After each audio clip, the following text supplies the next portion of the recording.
wanted to thank everybody for coming out tonight. My name is Sam Malouf. I'm with the Malouf Foundation. We've got a lot of people from our foundation here tonight.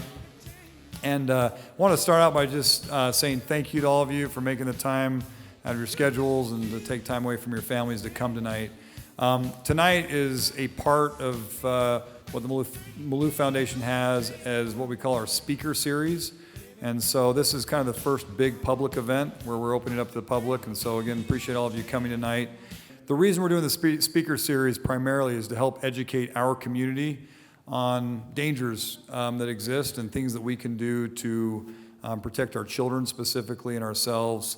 And tonight we have Jason Weis with us, standing right next to me, borrowing his mic. And I'll let Jason give more of an intro on what he does and what he's done. This will be a pretty terribly fascinating night, I think, to see what's out there and what impacts our families and our children and the children around us. Jason has done a lot of work over a lot of time to digitally catch predators.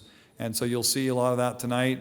We were actually able to, a few of us in our office today, he lit up some of his online aliases and was able to engage in some pretty terrible conversation with some people here locally. And so we were able to see some of that too. And so he'll get into that description more, but I want to turn the time over to Jason. Real quick before we do that, if you're not parked in a marked stall, they just want us to remind you that that's not good. You might get a boot. So just be aware of that. And I'll turn the time over to Jason. We'll go from there. Thank you. Thank you, sir. Yeah, I got it. All right. Well, thank you, Sam, for the great introduction.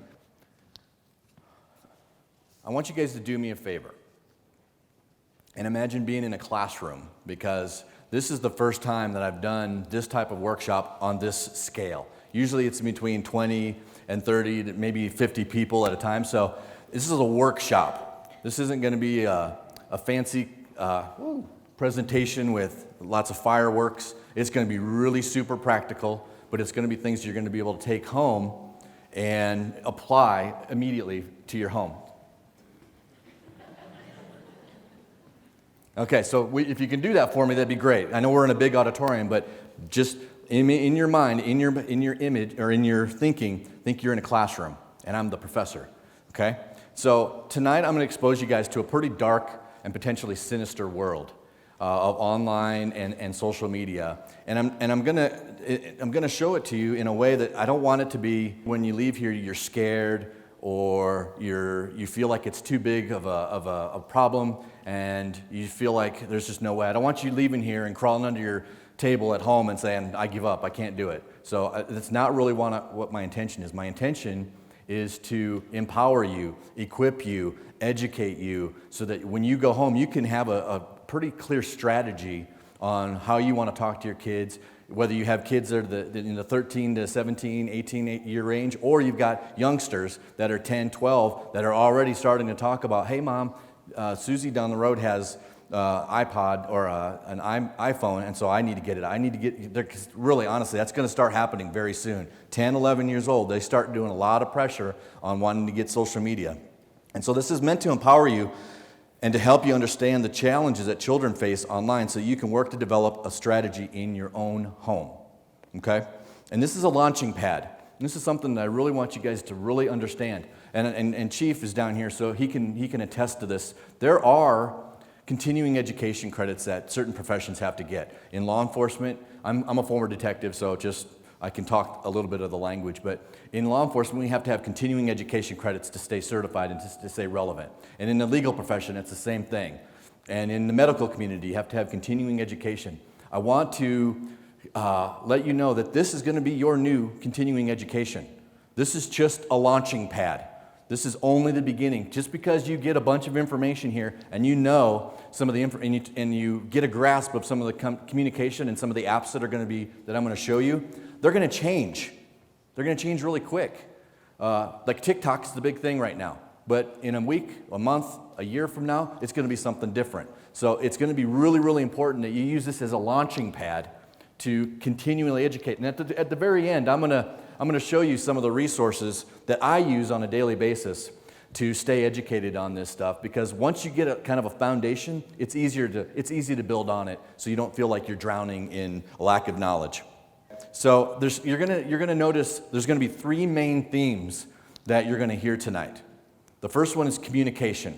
Communication is going to be the key because you can understand the apps, you can understand the technology, but if you're not communicating with your kid about what I'm going to talk to you about and open up that dialogue with them, you're not going to get anywhere. So the second theme, so we have communication. The second theme is communication. I can't stress it enough. Repeated communication, communicating with your kid, letting them know that it's okay to come to them if something like this is happening. And so we have communication. What do you guys think the third one is? You guys are good, quick learners. Communication. So just to kind of set the tone, so I like to tell you what I'm going to tell you and then I'm going to tell you what I told you. So what I'm going to tell you is there's going to be a lot of information that I'm going to share with you at the very beginning. And it's going to be a lot about apps, it's going to be about social media. I'm going to give you a lot of information to make you aware and alert. And then as we kind of cycle through some of this stuff, when I'm talking about the apps and the social media and the technology, and I'm going to start talking about grooming and luring, and that's the number one tactic that predators use to gain access to kids. Once I start getting into that, then we'll start getting into more of the practical application of how you talk to kids, some of the behavioral changes. But for a while, all you're going to get is a lot of information, so you're alert and so you're aware of the technology. And I've done this presentation today or this morning, and I did it yesterday. And there are apps to very technically savvy young people. And there were some apps that they're like, I'd never heard of that. But yet 300 million people are using them. So again, communication, and then towards the end, I'll give you a lot of tips and resources. So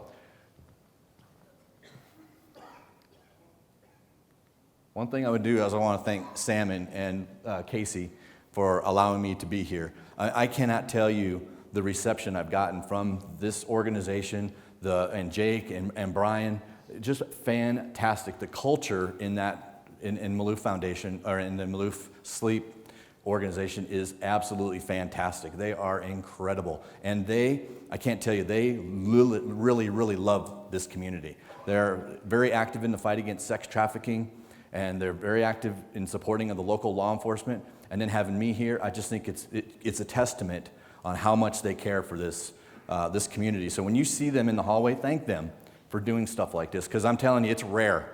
I'm from Oklahoma, and there is no organization that would do something like what Malouf is doing here. So you are blessed beyond belief. So a little bit about the Demand Project. Since I'm in Oklahoma, we're not a national organization yet. You probably haven't heard of us. So a little bit about me, just a little bit of a background. 2004, I was in sales.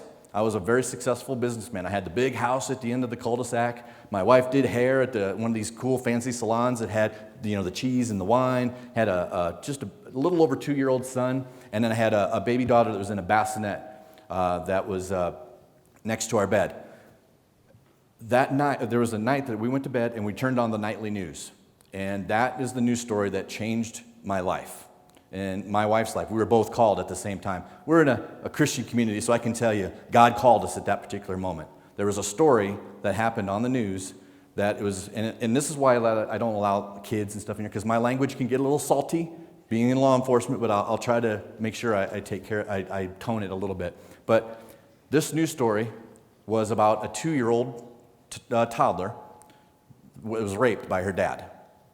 And he videotaped that rape and uploaded it onto the internet so thousands and thousands of people could watch it. And at the time, IP addresses and internet was fairly new, and there wasn't a real way to trace that, but that just shocked me to my core, and my wife. We had a baby daughter sitting here. Who would do that? Who would rape a child and then videotape it and put it on the internet? That was that moment. We all have our defining moments in life, where we have to make a decision on where we're going to go in our life. That was my moment. That was our moment. It was a line in the sand moment where we're like, there's no way we can have a normal life after this. How do you have a normal life after you hear about that type of abuse? And then not only that, but it's a biological dad that raped his daughter and then put it on the internet. It shocked me. So that's what started us down this path. We moved to Oklahoma to go to Bible college. because a very wise person said, hey, you better get spiritually trained, because what you're going to experience could destroy your marriage. It could destroy how you think about people. So you better get spiritually a good spiritual foundation before you launch into this. So we did. We moved to Oklahoma, and we served with another organization for a while called Stop Child Trafficking Now. And it was way ahead of its time, but it gave us a vehicle to really learn what human trafficking was, what the exploitation of children was, and it gave us an opportunity to reach out to the mayors and the attorney generals and law enforcement in there and really educate them, because nobody was really, in 2008, 2009, nobody was really talking about human trafficking. So we were with them till 2012, and then circumstances came about, and they stopped anything that they were doing in the United States, and then focused on overseas operations. And my wife and I's heart is America. You know, why go overseas when our own backyard needs work? Okay, so that's where we were. So we started the Demand Project in our spare bedroom in our house, because there's a difference between a calling and a passion. You know, I'm passionate about Star Wars and Avengers and playing golf, but I don't wake up every morning going, man, I'm going to go practice golf. I love it and I play it, but I'm not passionate. That's not my calling. My calling is what I'm doing right now with you guys, and protecting kids and getting into law enforcement and educating people. I'm called to fight for the innocent and for the voiceless. So that's why we started the Demand Project, and we fight 3 different crimes: sex trafficking, and then online enticement, which I don't know what you guys call it here. In Oklahoma, we call it lewd proposals, so I don't know what your state statute is, but in Oklahoma, we call it lewd proposals to a minor. And then child pornography. And so we do that through prevention, prosecution, rescue, and restoration. So the prevention side is basically what we're doing here. I love educating parents. I love having them come up after me and say, man, I had no idea. I love pulling that veil of secrecy aside so they can see what the challenges are that their kids face, and find out ways that they could be potentially hiding things. I mean, it's a lot of really cool things that I feel that I have to offer. So prevention is huge for us. If we can stop it, then we don't have to do some of the other things that we do. But I know we're in a fallen world. You're probably not going to stop it, but we can do what we can. It's the old starfish story. You guys have heard that starfish story before. Little boy's walking with his grandpa on the beach, and there's a whole bunch of starfish on the beach, and there's so many of them. But the little boy starts picking them up and starts throwing them in, and the grandpa says, you know, you can't save them all. What does it matter? And the little boy picks up one more and says, it matters to that one. And so that's our attitude. We feel if we can stop it for one kid, it's worth it. I could go to bed, I could die tomorrow, knowing that I've at least helped one child. So through prevention, that's what we do. We educate. We also do general assemblies. I educate law enforcement. We actually do a summit every year. We team up with Homeland Security and the National Center for Missing and Exploited Children, and we educate. We educate first responders, second responders, the medical community. So we really are passionate about prevention. And in prosecution, I became a police officer at the ripe age of 43, and then transitioned into the detective's office a couple years later. I was very successful in that. And then the rescue and restoration side is something that we're getting a lot of attention on lately. And that's how we got connected with the Malouf Foundation, is through our rescue and restoration. I won't talk because of time about the rescue side of it, but the restoration side is really, really, really exciting. And it could impact Utah. It's going to impact Texas, Oklahoma, and the surrounding areas. But what you're seeing right there is part of being obedient with what God's called you to do. That's 54 acres of land that has 8 homes and a dining hall that was given to us when we did our very first summit. I was coming off the stage after introducing the lieutenant governor, and this guy comes up to me and says, hey, can I have a second of your time? And so long story short, he said, man, I'm the executive director of this organization in Kansas, Oklahoma called Cooks and Hills, and somebody passed away and donated a large sum of money, so we built this new campus. The old campus is empty. Do you want it? And so long story short, 6 months of conversation between boards and their boards, and we decided to take it. And so we've been working on this piece of property for over 2 years, because when we first got it, it had nothing. It was hadn't been lived in for almost 2 years, and so it's in the middle of nowhere. It's in tick country, and so you had varmints were living in there. The carpet needed to be replaced, it needed to be repainted. So we've done a lot of it. So it's to the point now where you can live in it and live in these houses. There's 8 of them. We'll have the capacity to hold 30 to 60 kids that are sex trafficking victims in this in this facility. It's the largest in the United States, 54 acres, 8 homes and a dining hall, 30 to 60 kids we can hold out there for up to 2 years. So again, the Malouf Foundation is instrumental with where we are. They're one of a few companies that stood up and said, you know what, we want to help.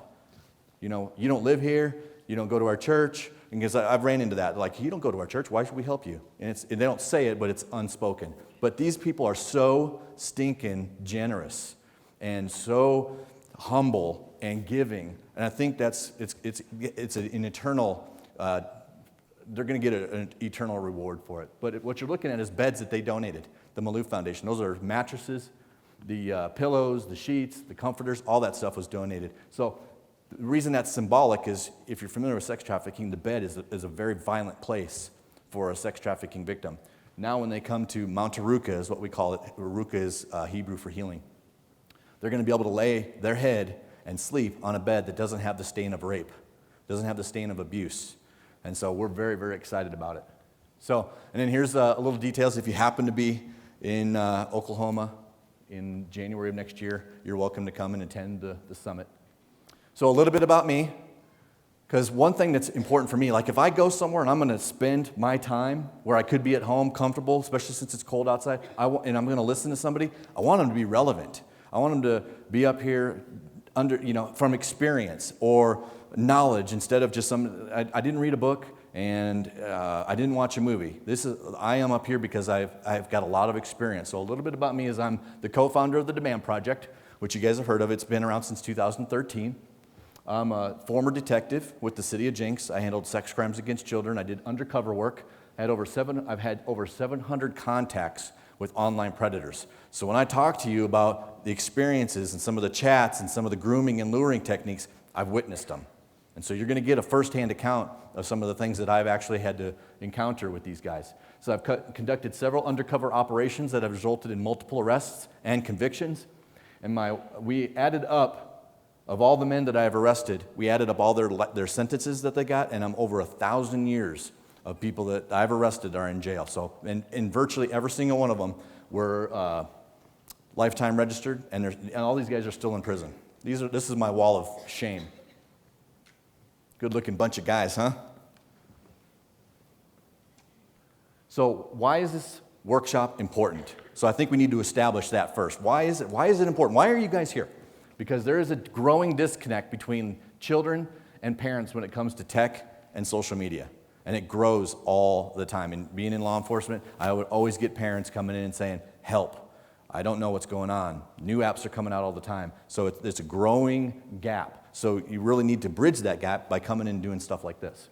Predators have an unlimited amount of options to reach children, and they're committed to their cause of intentionally destroying lives for their sexual impulses.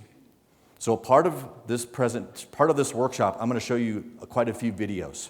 And you're going to hear from victims of abuse, predators, which give you a really key insight in how they operate. You're going to hear from parents, and you're going to hear from law enforcement. This first video I'm going to show you, which talks about, it's going to talk about why this is important, and because they're intentionally destroying lives for their own sexual impulses. I want you to listen to some of the key points that these guys make, because you're going to hear from predators on this video. And they're going to talk about grooming. They're going to talk about isolation. They're going to talk about secrecy. They're also going to talk about that nobody would have really thought it was them. By looking at them, they're saying, there's nobody would have thought that I was that kind of a guy. So I want you to really pay attention to this video, because it's going to set the tone for a lot of what I'm going to talk about. Tonight, we're getting some answers from actual child predators. News 8 investigator Charlotte Huffman joins us now to kick off a month of WFAA Originals. Charlotte? Izzy, we wanted to know, how does a predator earn a child's trust? How do they prey right under their parents' noses? Those are the heartbreaking questions from the families of so many victims. Tonight, we're hearing the predators' unsettling stories about how they would protect children from themselves.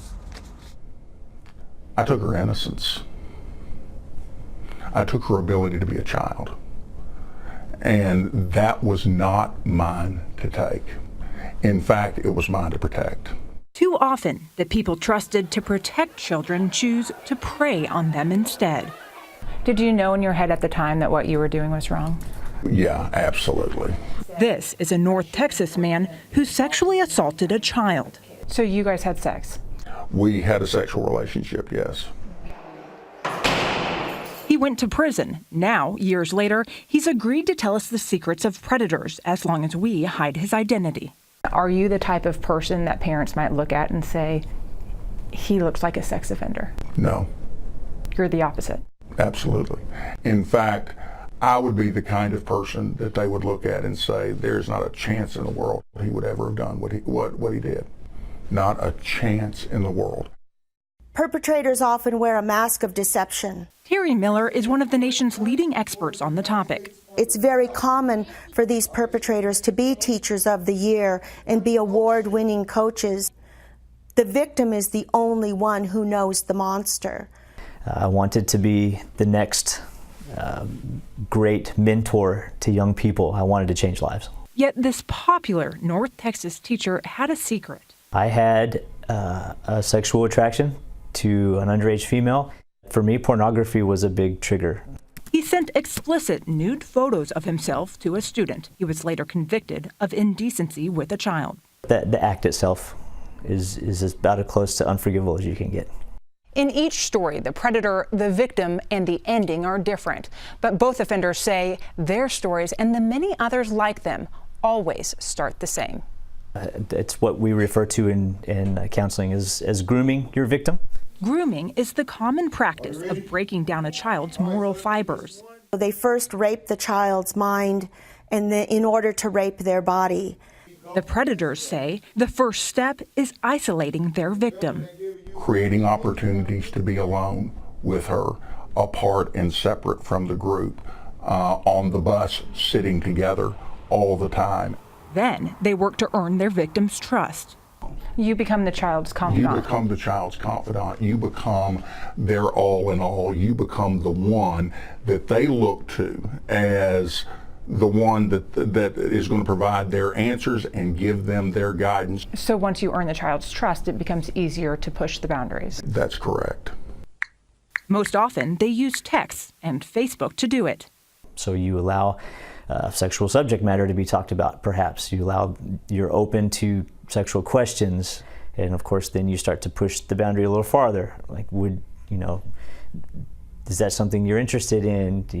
What do you like in those situations? What did you do or say to make sure that her parents didn't know or suspect anything? Lied continually. We would sneak around and find ways to meet at the mall or meet at the movie theater. When we became sexual, that's when everything went into protection mode. We've got to hide this. We've got to keep this secret. The conversation we had was difficult to hear, but listen as he gives advice to parents everywhere. If a parent sees their child spending an inordinate amount of time with a significant adult that is outside the family, that is something to really spend some time looking at. If your child themselves starts talking about another significant adult in ways that you're going, I didn't realize you guys were that close. Any attempt to gather favor, connection is a part of that grooming process. They say the number one deterrent is an adult who monitors the child's electronic communication. Because this whole situation thrives in secrecy. It will never survive in the midst of the light. Well, if you notice that we did not interview any female predators, let's be very clear. It's not because there aren't any, but because they wouldn't agree to an interview. If you want to learn more about the red flags of grooming, tap the WFAA original tile on our app. Charlotte Huffman, Channel 8 News. Okay, so very really revealing interview. So another reason why this is important is because parents need tools, ideas, and resources to be relevant to their children. Okay, if you don't know what half of those are up there, if you can't explain, if you don't know what streaks are, or stories, or tweets, or emojis, bitmojis, if you don't know, it's just some of the basics of the language, a lot of the stuff that they're going to talk to you about, or a lot of the stuff about these apps are going to go right over your head. So it's very, very important. And one thing that I do want to stress, and I'm sure the chief can back me up on it, it has to start at home. You can't rely on law enforcement to help in every single situation. Like when I was a detective, our stack of files were this thick. We just couldn't get to everything in a timely manner. It has to start at home. And here's a prime example. This is a story from just April 10th, 2019. The Georgia Bureau of Investigation is completely swamped with tips about possible child sex crimes. It has to start at home. It's too big of a problem. And you're going to see why when I show you some of the statistics. So another reason why this is important is because new mobile apps are coming out weekly, and it's very hard to keep up. Even the features of existing apps are changing all the time. For example, look at here Snapchat. These are just some screenshots of updates that are happening on Snapchat just in the last couple weeks. They're going to have Snapchat tries status location check-ins. And then the bottom thing here, that should be a concern for anybody that has kids. I mean, do you want really an app to take over your teen's life? And look at here, now you can play video games within Snapchat. So they're trying to gain as much attention of that child. So another feature, another update that's changing. Twitter, look at a new Twitter's coming out. This is from January 2019. A new Twitter is coming. Squad. You guys ever heard of Squad? It's a brand new app that just was released. And what you'll see is Snapchat does something, then Facebook will do something, and Instagram will do something, then Twitter will do something. Even the new apps that are coming out. Look at down here. Squad only launched its app last week, but droves of Facebook and Snap employees have signed up to spy on it so they can copy it. So they're trying to dominate the space of social media, and the kids are the ones that they're going for. So even new apps are copied. Tell me what this one is, somebody. Right. So you guys ever heard of Vine? Remember Vine from 3 years ago? Vine just released Byte, or it's in the beta phase, because they want to compete and get some of the TikTok action, because TikTok has 1 billion downloads. And then here's Lasso, a TikTok competitor launched by Facebook. So again, here they're trying to copy and mimic and become another app and trying to gain that attention. And then here's Instagram. Instagram reportedly working on game-changing features. This is just last month. They're also looking at, and this was just a couple days ago, Instagram might be hiding the like count soon. So it changes all the time, updates. And then here's Facebook. Last but not least, some of the headlines for their updates. And then here's one on the very bottom here. Your phone number can now be used by Facebook to make you visible to most everyone, and it's quite concerning. It is concerning. You know, I set up my Facebook for certain reasons. And I don't care who finds me on Facebook because I don't put anything personal on there. But you guys might set up yours as a virtual photo album where you only want your friends and your relatives and people like that to see what's going on in your Facebook. So this is a concerning feature, but that's why I'm going to show you how to fix it. So this is one of those things you can take a note or take a picture of this, or if you want, maybe you know it, but if you don't, this is important for you to understand. This is my Facebook page. This is just a screenshot. If I was on my desktop, this is what it looks like. So right up here, there's a question mark. See the arrow?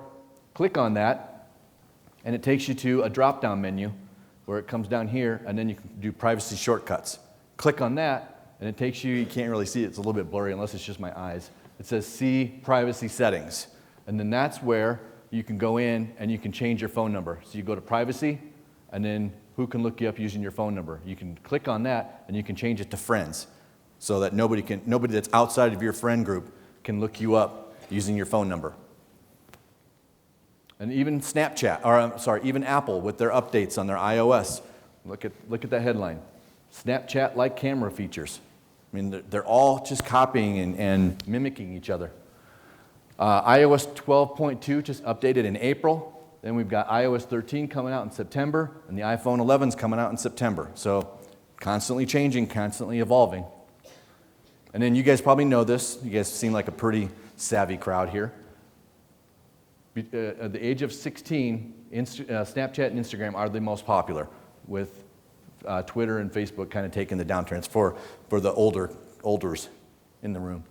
So, and I wanted to test your guys' knowledge just to see where you're at with and anybody that's taken this workshop in the last couple days, you cannot answer. Okay, so If I need an answer here. If you know it, just shout it out. What is the video that has the most views in 24 hours on YouTube? Clue, it's not Taylor Swift. And it's not Ariana Grande either. Who has the most views in 24 hours? I was going to play the video, but I told the people at Malouf that I wanted to be invited back, so I'm not going to play the video. But it's a group called BTS. 78 million views in a 24-hour period. Interesting, huh? Okay, so topics we're going to cover today. So we talked about why this is important. Let's talk about what we're going to talk about. So I'm going to talk about do's and don'ts of social media, some of the safety settings. I talked about one already, and because of time, and it's normally this is a 4-hour workshop, and it's a lot more hands-on, but because of the size of the crowd and the time that I have, we're only going to cover a couple safety settings. And I'm going to talk about some of the top mobile apps to be aware of and why, teen perspectives, some of the trends, and we're going to talk about emojis. There's a whole hidden language of emojis that we're going to talk about. We're going to talk about sextortion, how to talk to your kids about social media, predator tactics and grooming, and I'm actually going to show you a bunch of case studies. I've arrested several, but I just wanted to show you about 5 of them, and I'm actually going to show you screenshots of our actual conversation, where you're going to see where it started off somewhat innocent and then escalated very quickly to the point where it was illegal. So you can see where that whole grooming process comes in, and you'll remember what that guy was saying in those videos when I show you the actual screenshots. And then at the and we're going to talk about what to do if your child's in trouble, some of the do's and don'ts. There are some don'ts to do if your child is approached online. There's some big don'ts, and the chief will agree with me on this one as well when we get to that point. And then I'm going to give you a bunch of resources and tips. So let's talk about some of the social media settings. And I'm really going to just focus on Facebook and then one with Snapchat. So we're going to talk about privacy settings, hiding your friends list and why that's important, and then highlight some key features. So who can see your stuff? We're going to talk about who can send you friend requests, who can look you up using your email, and who can look you up using your phone number, which we've already talked about, and then hiding your friends list. So who can look you up? Remember the front page that I showed you? And you got the drop-down menu, privacy shortcuts. We're going to go back to that whole see more privacy settings. I made a video for you. So instead of me trying to explain it, you can actually watch a video and I'll walk you through it. So here's my home page again. We're going to the question mark. Click it. There's your menu. Privacy shortcuts.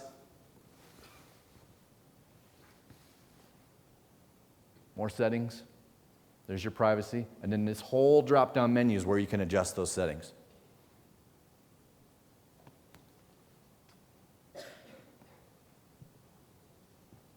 So you can set it up to where you can't be searched on Google or Yahoo or DuckDuckGo.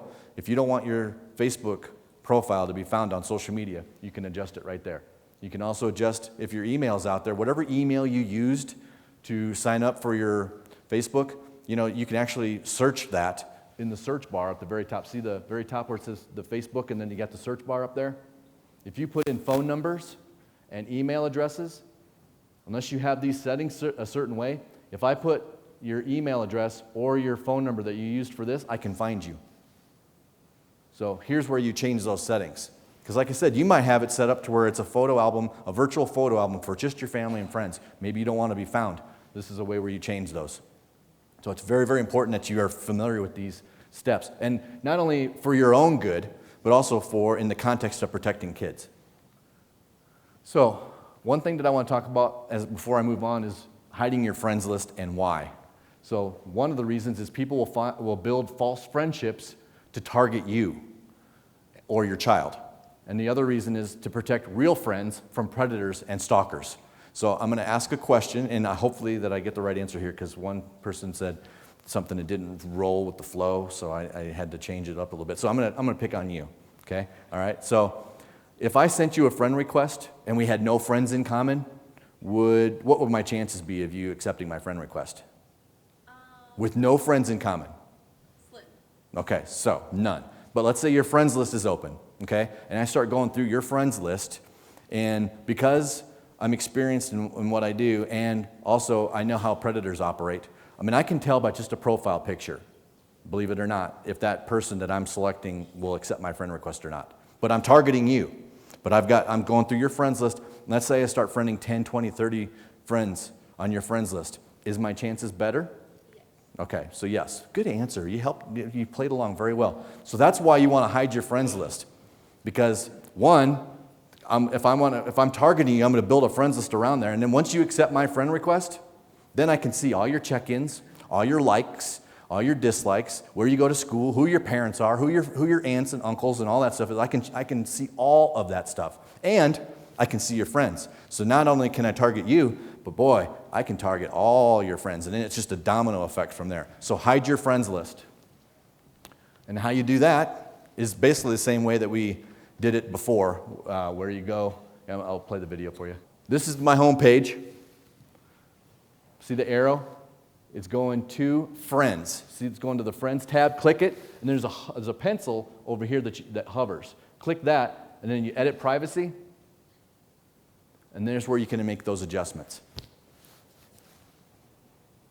I have it to where only me is what you want to have for your friends selection, because you don't even want your friends to see who your friends are, because in the context of protecting kids don't always accept people that they know.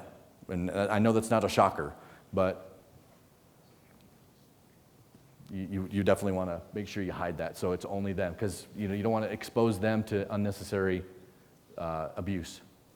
So, and then here's my eyes only. My son was like, man, you never talk about, you talk about Snapchat a little bit, but you never talk about my eyes only. And so I made a little video for you so you can see that. It's a vault within Snapchat that hides pictures and hides videos. And if you're not real familiar, if you're a parent, you're not really super familiar with Snapchat, you might miss this feature. So here's what it looks like. So this is my iPhone. Click right here when the picture comes up, right here. Okay, and then it's going to go up here to a selection, and then it goes to My Eyes Only.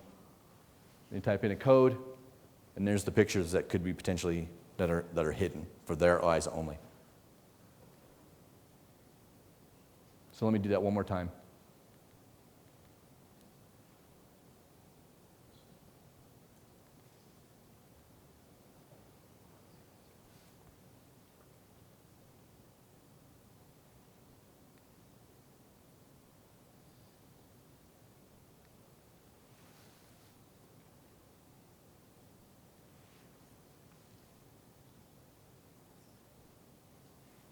Okay, got it?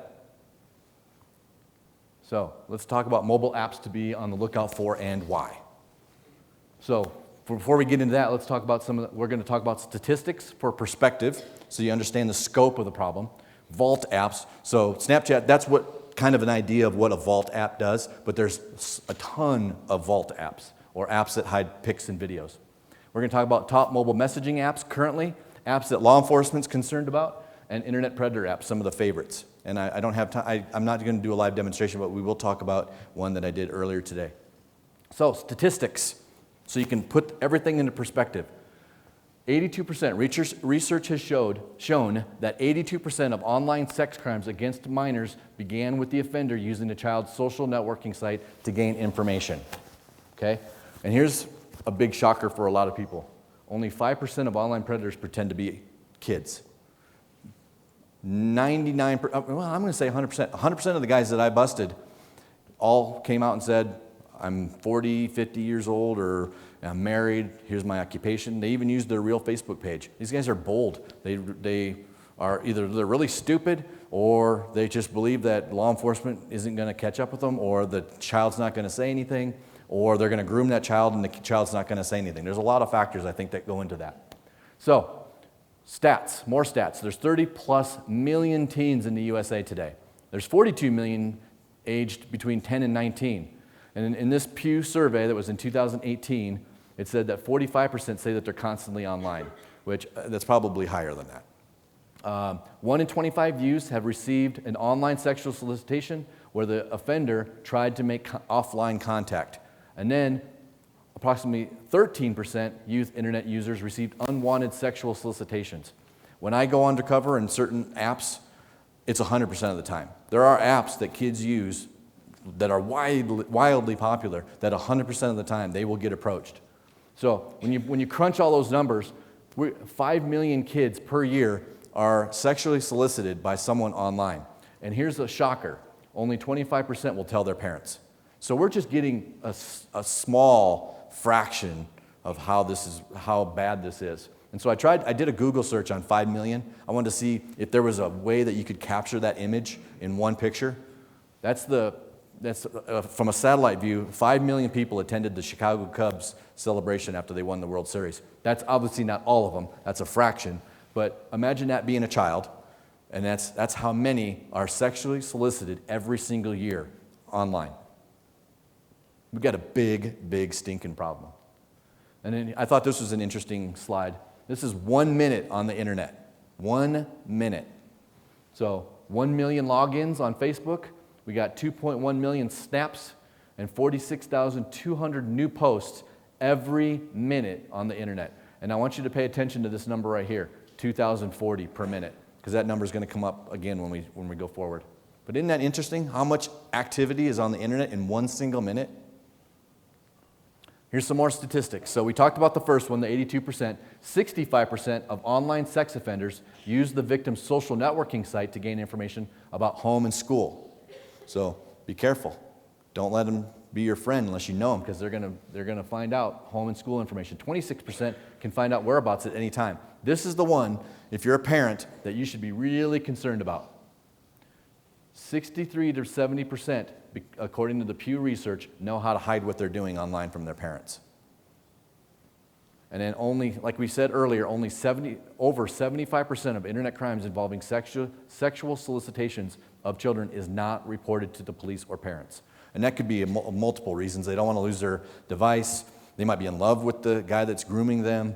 They're afraid of the consequences. There's all kinds of different factors that play into that. And predators are also using multiple apps and platforms to hunt children. Remember that first video that I played where the guy said, "There's no way looking at me you would have thought that I was a bad guy"? I want you to, in the context of that guy's statement, watch this video and then look at how many apps this guy uses while he's reaching out to kids.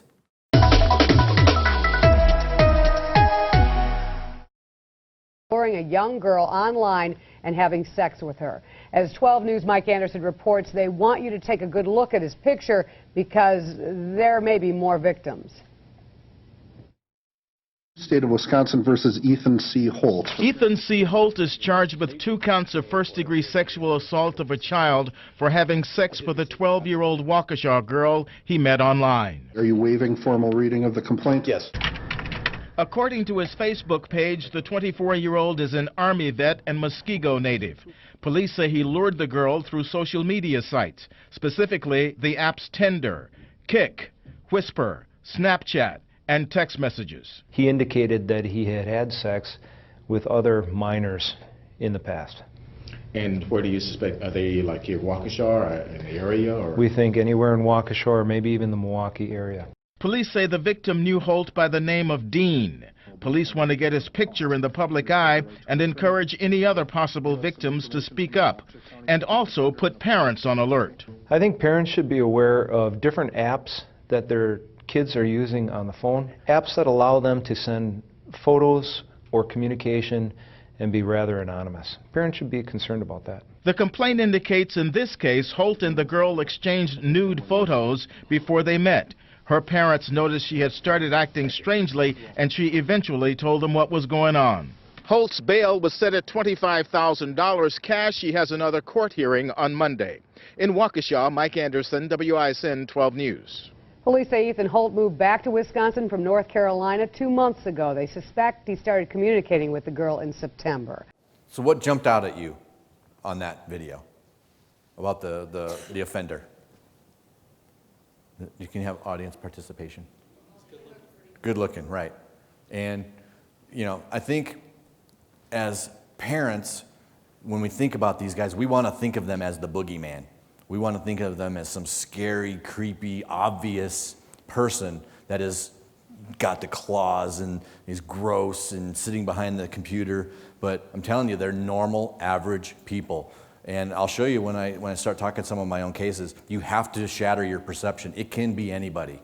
It can be young, old, female, male, it can be anybody. So you have to really change your thinking when it comes to this. Because you want to think it's a bad guy. You want to think it's somebody really obvious. You want to think it's like some creepy, gory, gross-looking creature, but it's not going to be that way all the time. So here's some vault apps that I think if you're a parent you need to know about. These are apps that hide pictures and videos. And if you see some of these on your phone, if you're not really super savvy on what these apps are capable of, you might just look at that and say, oh, that's another calculator, or that's another clock. So these are in the app stores right now. The App Store and the Android Store, these are the #1 sellers and #1 downloaded apps right now. I just didn't pick them random. These are the most popular ones. But literally, I could fill a few more slides. These are very popular apps and some of them, like the Clock Vault, this one right here, no, wait, it's the Calculator one. The Calculator Vault, you can actually search the web inside that app.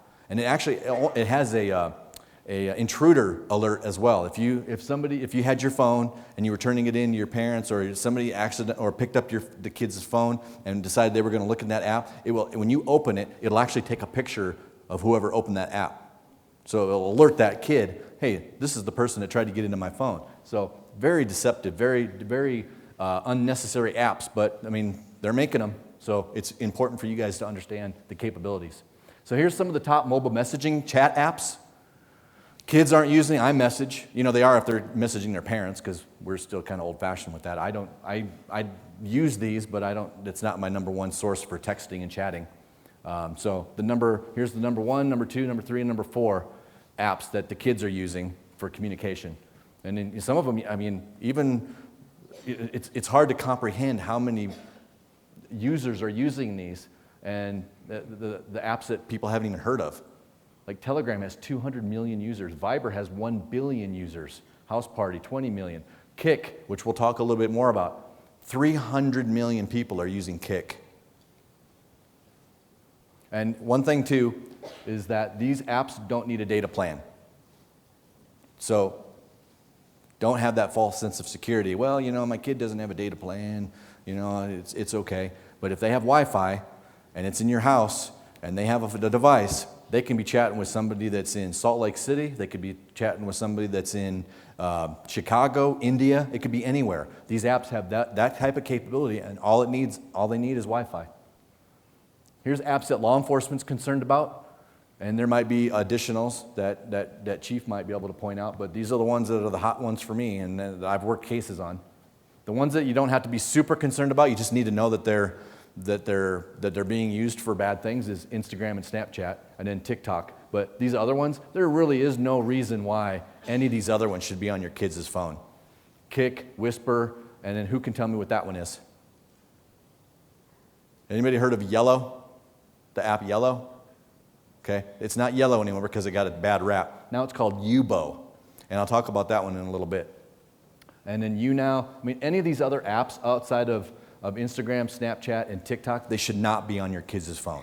And I'll talk a little bit more about most of these. The Kik and Whisper and YouNow or Yubo, I'll talk about those going forward. But really, MocoSpace and MeetMe, they're cheap versions of Facebook, but they're loaded with predators. Then there's Roblox, Plenty of Fish, Periscope, Omegle, Scout, Grindr, Tinder, Bigo Live, Live.me, and then there's YouNow. YouNow is a live streaming app. But any of these apps, they're all used by predators.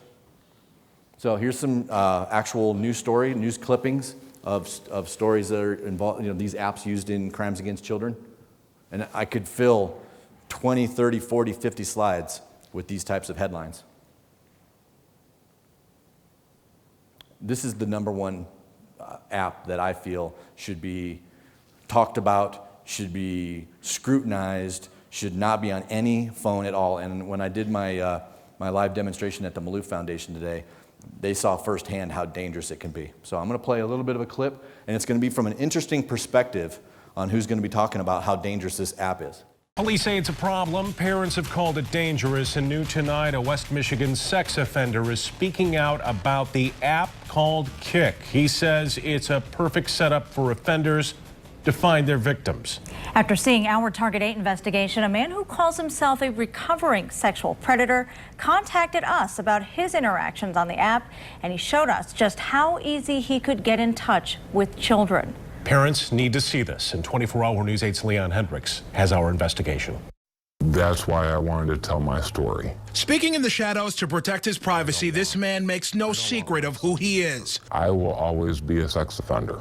I will always be a sexual predator. Now in his mid-30s, it was in the late 90s when he was convicted of sexually abusing a child under 13. He served prison time and is listed on the sex offender registry. And the challenge to stay clean continues. It's always going to be a lifetime struggle. He found the Kick app far before Target 8 profiled the risk it exposes Sunday night. The first thing that I thought was, wow, I can be whoever I want to be. I can get anybody I want. I can achieve my sexual glorification through this app. That's when I said, you know what, I have to stop this. He deleted the app, but he wanted to show us just how easy it is for someone like him to find potential victims on the app. On one of our phones, he used one of the apps inside of the Kick app and showed us just how easy it was to become someone else. A quick Google search to find a picture, and we had the profile of a 15-year-old boy with a personal description he says is perfect. I'm sad. That's all I'm going to write. He set the parameters for who he was looking to speak with, and within minutes, without reaching out to anyone, we had two apparent teenage girls reaching out to us. Why are you sad? And right there is where you got the open door. One of the girls had a screen name suggesting she was having personal struggles. That's when a sexual predator can jump in. Like me, I would jump in and say, hey, what's your problem? Let's talk. We did not respond and deleted the profile, but this, he hopes, drives the message home. Please make sure to take Kick off your kid's phone. Now, we have been working on these stories for a few weeks now and have twice tried to reach out to Kick administrators, but officials from the company based in Canada have not returned our calls. So a warning there from an unlikely voice, but still sounds a lot like what we're hearing from the others. Parents will tell you that technology like that can be overwhelming, but that shouldn't be an excuse Absolutely. to not be checking. Right. And they say if you don't know how to use the apps on your kid's phone, it's like having a loaded handgun on the table. Oh, yeah. And it puts it into perspective when you actually have somebody who's on the sex offender registry saying, look at how easy it is for me to reach your kid. Absolutely. Wow. Eye-opening. Thank you, Leon. Sure. So he said two things that are really, really important. One was if you don't know how to use your kids' the apps on your kids' phone, it's like leaving a loaded handgun on the table. That's true. But also, if you don't know how to use your kids' apps on your phone, the bad guy will teach your kid. There's been several times I've been coached on how to hide pictures, how to hide apps, how to delete text messages. And so if you don't know and you don't have a grasp on it, trust me, the bad guy will teach your kid. So who do you want to teach your kid? Who do you want to be the influence? That's the question you're going to have to ask. And then another thing too, he said that Kick did not respond to their request for an interview. From the law enforcement side, they're horrible to work with. They are very hard to work with. They don't respond real quick to subpoenas and to get any type of information from them unless they've changed in the last few months. But from my experience, it's been a big, big challenge. And I think predators somewhat know that. They know that they're hard to deal with. They're based in Canada, so maybe it's a little extra playground that they have that they know that there's this extra layer of protection for them. But they are very, very, it's very hard to work with. But it's a very popular app. 300 million kids or 300 million people are using it. But here's some headlines of crimes against children using Kick. This little girl here was lured by these guys through Kick, and she was murdered. So it can be a life or death with kids. And then here's another one. This was just a couple days ago. 16 child predators, including a cop and a minister, used apps such as Kick and Scout to lure New Jersey teens, Attorney General says. 16 using Kick. I mean, this was just a few days ago, just like not even a week ago. I screen grabbed that. And Whisper is another bad one. Whisper is a geographically based app where you can post something anonymous, something that you're feeling or some emotion, and then post it, and then when people respond, you can see where they're responding from. And I've done this experiment before, and I was at a church in Oklahoma one time, and I was doing my workshop, and I was chatting with a bad guy, and they showed the geolocation showed that he was within a mile. So it's a dangerous app, and I'll talk about what we did earlier on when I go into the live demonstration side of this. But Whisper is a very bad app. Bigo is a haven for grooming. Inside the wildly popular app Bigo Live, where kids are told to take off their clothes and subjected to vile child pornography threats. And again, it's another app that isn't really easy to work with. It's just what we want. We want kids to have dating apps, and there are all kinds of them out there. Here's one called Spot a Friend. There's the logo, and they have over 1 million teens using it. And it's the hottest new app for socializing. It boasts that it's the only app in which your parents can't spy on you. That's just what you want your kids to read and understand and download. Here's Scout, which we saw in that last slide. 16 predators used Kik and Scout. Pickup app shows how to connect with strangers nearby. That's a logo that you better be familiar with. That one too. And then there's My Laugh Out Loud, which is another dating app for teens, which just seems silly to me. And then there's Tinder for Teens, which is Yubo. 20 million users are using Tinder for Teens. How many of you in here had heard of Yellow before you walked in here? Or Yubo? One hand.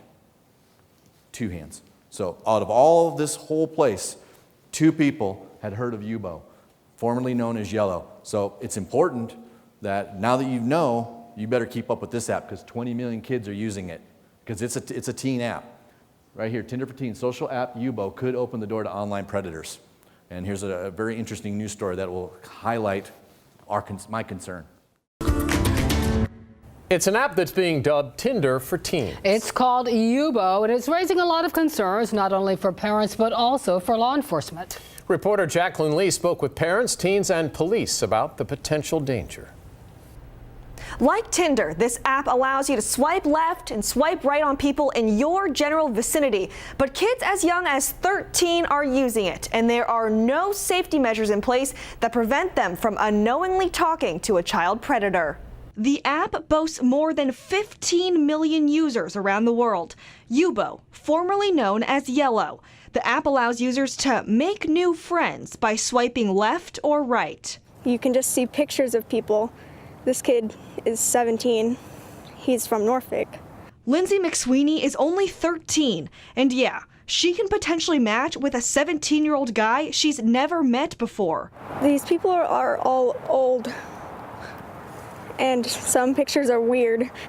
The app also lets you join live chat rooms with up to 4 friends. And get this, an unlimited number of people can watch you. I wouldn't feel comfortable people watching me or, just being able to watch me without me knowing who they are. Aubrey Ashenhart is 14 and said using social media to meet people is the new norm. I think it's cool that you can meet new people that live in your area. I think that you'd have to be able to know that there are people that aren't pretending to be someone they're not.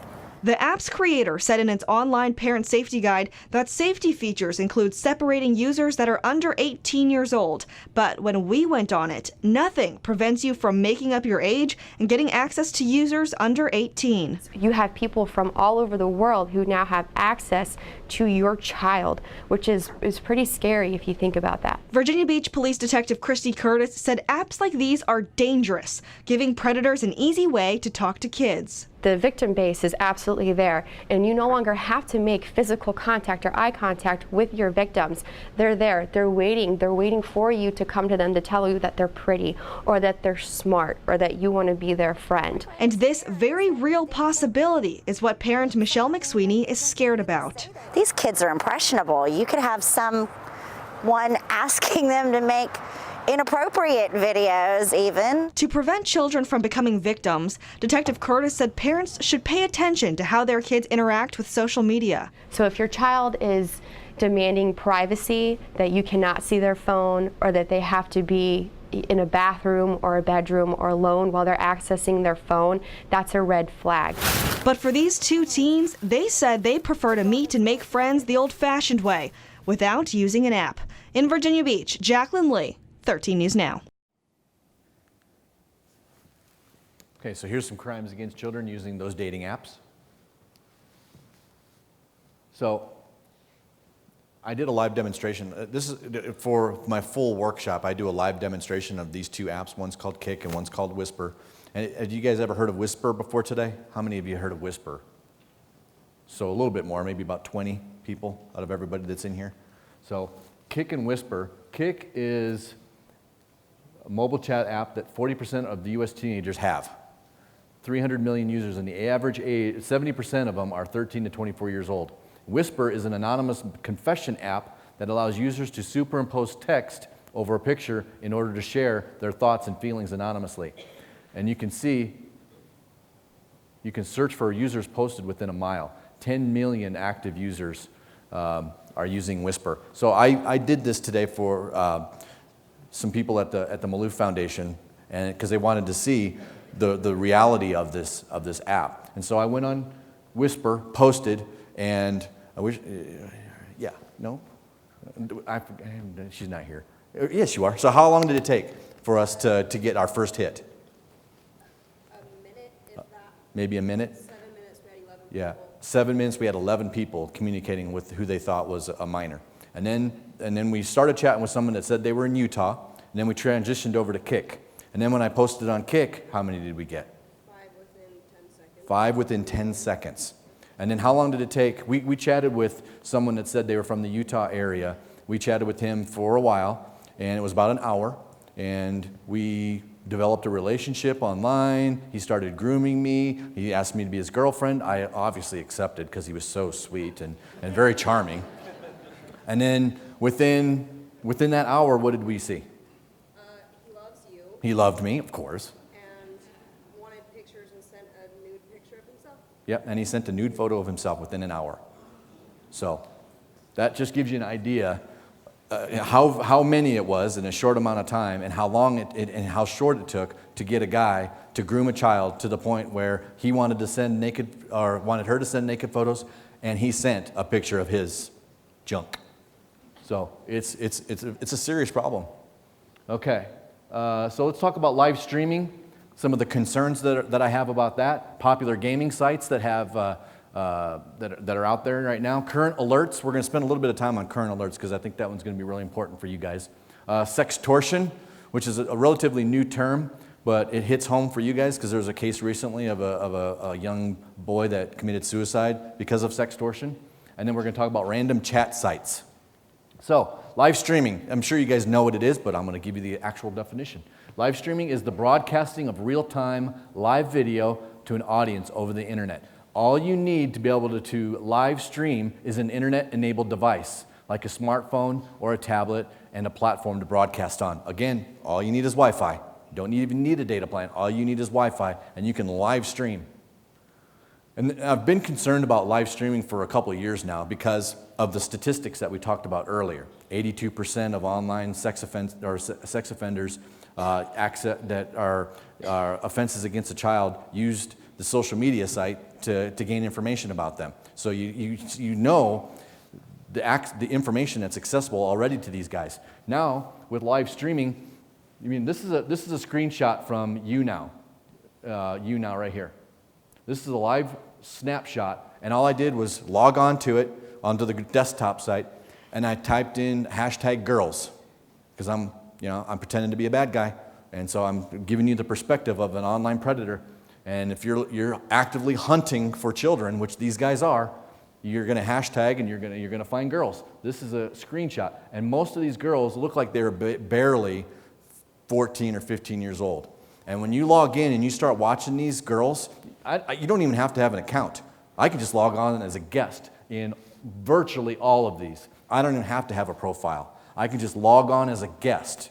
And these kids are going to start talking about all kinds of stuff. They're broadcasting right from their bedroom. So right there, you can see posters on the wall. They're going to start talking about boyfriends. They're going to start talking about all their other social media sites. They're eventually going to tell you what their Instagram is, what their Facebook is, what their Snapchat is. They're going to give you all that information. So if you're a patient predator that is really into grooming and making sure that your claws are deep inside of a child's heart, you're gonna gain all that information and get it live streaming. And sometimes I'm scratching my head like, they're broadcasting right from their room.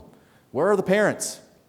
So, again, another major concern of live streaming. And here's some crimes involved with live streaming. And again, I could fill slide after slide after slide of kids that have been hurt from live streaming.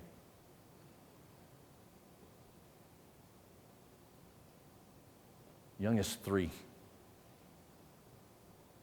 Here's one that was very disturbing at the time. It's still disturbing, but when Facebook Live started to get really popular, this 12-year-old girl hung herself live, and that video is still out there.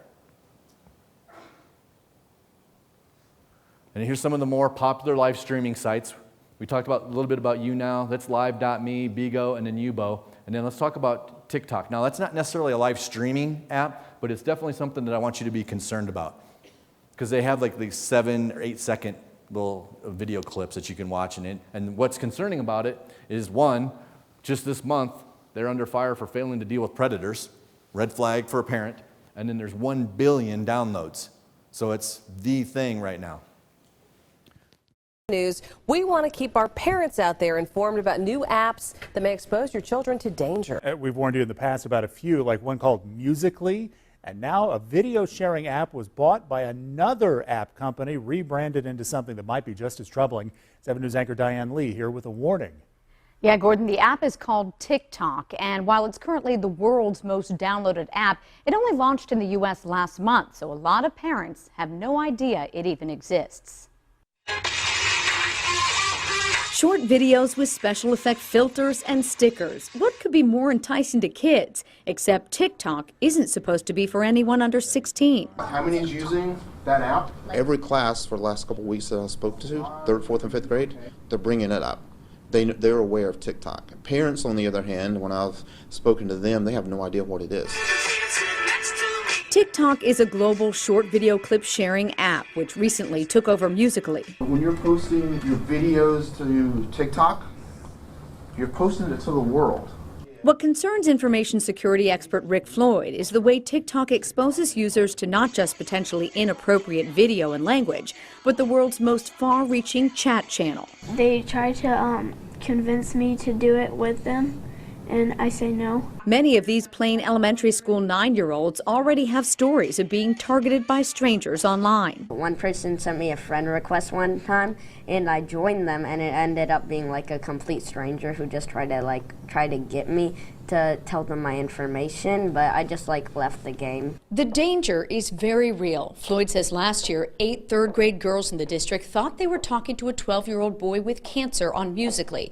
An investigation revealed that it was actually a 28-year-old man from Kentucky. Another concern with TikTok, the amount of personal data the app acquires, from your location to your contacts to your messages. If you just put it on there, it'll never be gone. It'll never just go away.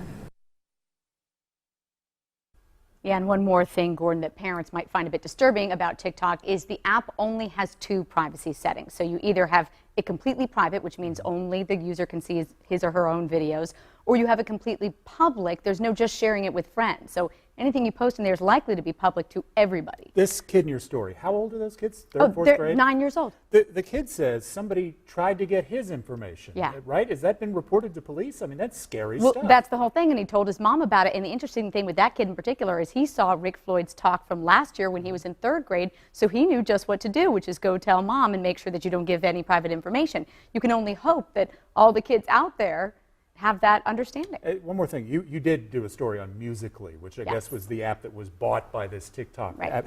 As a parent, we're never going to keep up with all the things on the internet, so it's sort of a blanket warning, right? Yeah, to just watch the phone. That's what's so scary. And nowadays, it's any of these apps, most of them do have these chat abilities, and especially an app like TikTok that's worldwide, you can chat with anybody. So you just have to be aware that kids are going to find ways to communicate with strangers in there, or strangers with the kids. Strangers can reach right into your kid's home and talk to them. All right, Diane. There's a lot of things that I shook my head on that one, like the age of these kids. They're 9 years old, and there's a police officer and they're interviewing them, and they're talking about experiences that they're having on TikTok and on social media. They're 9. They shouldn't be on social media. Parents need to understand that they have to be 13 and up to log on to any type of social media. So understand that you can, I know we want to be popular with our kids, but you can't allow them to have stuff like this without supervision and restrictions, and let the social media be the bad guy. I mean, literally all of them say 13 and up. And so if you let your child log into any of these things, and you're okay with it, they've already started down the line of deception because they had to lie about their age to get it. If they have Snapchat, Twitter, Instagram, any of these popular apps, they're lying about their age to get access to them. Here's something that I thought was really interesting. This is a news story about on Bloomberg, how TikTok's rewriting the world. TikTok decides what videos to show by tapping into data, starting with your location. And within a day, the app can get to know you so well, it feels like it's reading your mind. Just what you want, an app that's reading your mind and is going to take over the world. I mean, it just doesn't make any sense why you would want to have something like that. But I understand it's fun. I mean, I think if I want to be balanced, there's some good things about it, which I'll talk a little bit about later. But I mean, we don't want to be so hypersensitive, but we definitely want to be cautious. But one of the things that I'm really concerned about with this particular app is that, like, girls are using their real name. When I've been on that app, and I don't do TikTok videos, but I have a guest profile. And obviously I'm not going to do a TikTok video, but I can watch and I can scroll through hundreds and hundreds and hundreds of videos. And majority of the videos that I've seen of the girls that are doing these are using their real names. And then when you open up their profile, they're linking their Snapchat and their Instagram. I mean, I've looked at some of these profiles and looked at their real name, and then I went over to Facebook and I typed in their real name and I found them on Facebook. So then all of a sudden I've got where their school is, who their parents are, who their siblings are. I mean, I've got a wealth of information just from watching a 7-second video on TikTok. And then all or nothing privacy settings, they talked about that a little bit. It's all or nothing. So if they want to build an audience, they have to allow the world to see them. And because if they shut it down to where only their friends see it, they're not going to build that audience that they want. So they want to build an audience, so it's kind of a catch-22. And then in the TikTok app, you have the ability to direct message. And also, you can post to personal social media pages. If you open up the app, and let's say I'm a bad guy, and I've got a network of bad guys. There's a bunch of guys that are like-minded like me. I open up a TikTok app, and I start finding a bunch of cute little girls that are being very provocative, because there's all kinds of challenges on these apps that are very concerning, like the waist challenge, the backside challenge, and I mean, it's just very close to being extremely inappropriate. But let's say you're scrolling through and you find a bunch of kids that you like, you can actually, on their profile, hit a little arrow button that will take you to either your Facebook or your Instagram. So if you find profiles, I can post their videos onto my Instagram page. And so if I've got a bunch of like-minded bad guys that are in my social media group, I can say, hey, look, got a new one. This is a new one. New target, everybody. Let's start chatting with this girl, or at least, having, just exploiting this little girl. So Common Sense Media recommends the app for 16 plus.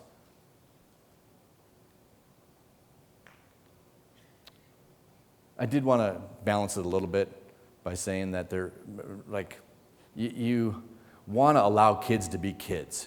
We don't want to be, to deprive them of a popular thing. I mean, growing up, there was trends and popular things that we wanted to be involved with. Again, it's part of that communication and being, communicating with your kid, and they have to understand the hazards. So positive of live streaming is that it does showcase creativity, it's trendy, it's fun. You can potentially have a huge audience. Okay, so there is some good. So I do want to try and balance a little bit, because I come off very negative sometimes when it comes to social media, but I also have to sometimes backtrack and understand kids have to be kids. This is a trend. It's not going away. You just have to be balanced and disciplined. And you have to be cautious, and on guard, because then you might run into something like this. Take my horse to the old town road. I'm gonna ride till I can't no more. I got the horses in the back. Horse stock is attached. See, it can be fun. It can be fun. So there's fun things on there, but there's always a dark side to these apps. So Again, another current event is Fortnite. I guess I'm going to guess that everybody's going to raise their hand that they've heard of Fortnite in here, because if you've got a young kid, a young boy, they're playing this game. But again, be cautious. And then here's a current alert. Now, there's nothing on this. This is just from my experience and kind of seeing down the road, around the corner, and a trend I see that there's Apex Legends. It's the brand new. It's competing with Fortnite, and it's all of a sudden it's wildly popular. Okay, so it's really gaining ground. It's smashing records. Common Sense Media says the appropriate age is 14, but look who is also taking notice. They're offering Apex players 14 years old. The kids say it's really 11 years old, and then parents are saying 10 years old. So there's the age that kids should be appropriate enough to be playing this game, but look who's taking notice. Why would Apex Legends, or why would Pornhub want to invite a bunch of young boys to their site to get free access to porn for a week? You know, your guess is as good as mine, but I think it's poisonous. Discord, have you guys heard of Discord? Okay, it's an app that gamers use, the kids are using to communicate with other gamers. It's a chat app, but it's also being used for human trafficking. And then here's another one that I haven't seen anything on it, but I'd be concerned if I was a parent. I was scrolling through the App Store one day, and I saw, Virtual Romance Love City. It's a virtual dating app. Look at the age. And look, it's released in May, so it's coming up, but 4. But look these are the screenshots from the past version of this game, or this SimCity game. Affair with the Babysitter and Teacher Love Story. So, again, crazy. And then artificial intelligence, this is up and coming, and I think there's reason to be concerned about artificial intelligence myself. In the context of this, I think there is really good applications for it, but in the context of communicating and chatting and social media, I think it can be really dangerous. I mean, we're already concerned about the kids spending too much time and who they're chatting with. Now they can sign up to chat with a robot. And the robot, the more you talk to it, the chatbot, the more you talk to it, the more it learns you and engages in conversation and learns your habits and your likes and your dislikes and starts communicating with you. It's really wild. And then here's Wonder Loop. This is another trend that's coming. You know, Tinder, you have pictures that you swipe left and right. Yubo, same thing, swipe left and right. This one is called Wonder Loop, where you can make little videos, and you can make your decision on who you like by swiping left and right, but it's videos now that are going to play, so it's evolving. Here's another one. It's called Ship. I'm not sure if it's released yet, but it's up and coming. And it's a dating app where your friends get to decide who you date. And then here's some more trending random video chatting apps. These are really, really dangerous. These are just apps that you can log on and just chat with random people it's all over the world. And if you haven't heard of Omegle and Chat Roulette, this will give you a glimpse of what you could potentially see. This is an old pervert guy talking to a little girl. You can't really see the conversation over here, but she's a minor. And then here's a minor talking to someone that just took a shotgun to their face. And it was live streamed so that she could see it. So keep your kids off Chat Roulette and Omegle. And then here's Omegle's, right under the flag, they have just a little disclaimer. Predators have been known to use this app, so please be careful. So here's some more random chat. There are dozens and dozens of these random chat apps. And here's one here. I was scrolling through some of them, and I looked at some of the reviews. This one here is called Random Chat. This app needs to be deleted, is what somebody posted. One guy told me that he wanted to chat with little girls. This is how they're getting to our kids right here. A whole list more of chat apps or random chat apps. And it's all video chat, so you just scroll through and just talk to whoever you want. And then here's the anonymous messaging apps. So you got Yik Yak, which is come and gone. Saraha, Lipsy is brand new. You can search for within 100 yards, and you can, if your kids are using anonymous messaging at Lipsy, they shouldn't be. Bullying, pornography, take off your clothes. There's all kinds of stuff going on in there. And then this one is Facebook's new messenger game called profoundly.me. Used by 7.2 million people across 80 countries. Share your intense and burning thoughts anonymously with your Facebook friends. Your identity is protected. So you can just get random message from people through this app. And then here's another trend, which you should be very, very concerned about, is kids are selling explicit photos on social media. Like I know that in Jinx right now, in Tulsa, there's several cases that are being worked right now where kids are selling their naked photos to people on Snapchat. Which that type of activity leads to sextortion, which I'm going to talk a little bit about here. And FBI describes sextortion as a serious crime that occurs when someone threatens to distribute your private and sensitive material if you don't provide them images of a sexual nature, sexual favors, or money. And the National Center for Missing and Exploited Children says, we have learned that children who are victimized are often targeted and blackmailed by an individual they met online and who obtained a sexual image from the child through deceit, coercion, or some other method. That's sextortion. The main objectives of someone that's engaged in sextortion: to acquire increasingly more explicit content, to obtain money or goods from the child, and to meet in order to engage in sex with the child. Here's some red flags. This is from the National Center for Missing and Exploited Children. Those involved in the sextortion of children approach a child on social media after using it to learn about the child's interests, friends, school, family. Have we been talking about that or not?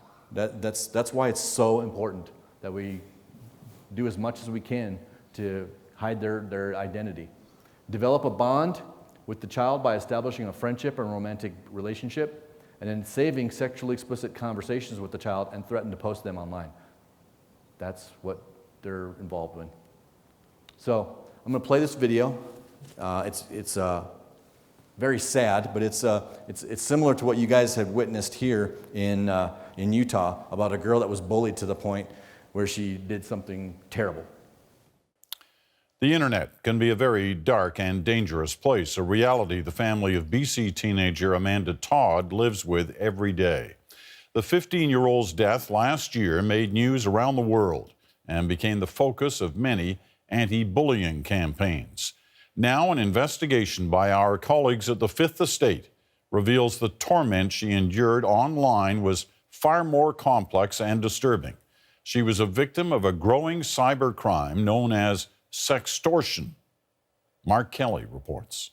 Hey guys, it's Amanda and I'm going to be singing Someone Like You. In many ways, Amanda Todd lived and died online.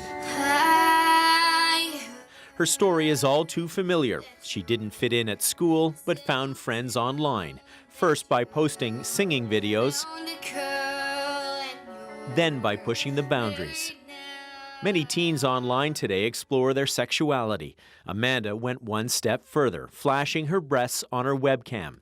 Someone captured the image, then posted it on a porn site, then sent a link to it to all of Amanda's Facebook friends. It was one of those, oh my God, kind of moments. It's just the detail in here. It didn't stop there. Carol Todd shared with the Fifth Estate an anonymous message she got in 2010, warning her Amanda was being extorted into providing more webcam shows. She needs to be stopped because most of them are old guys who record her and blackmail her into doing more.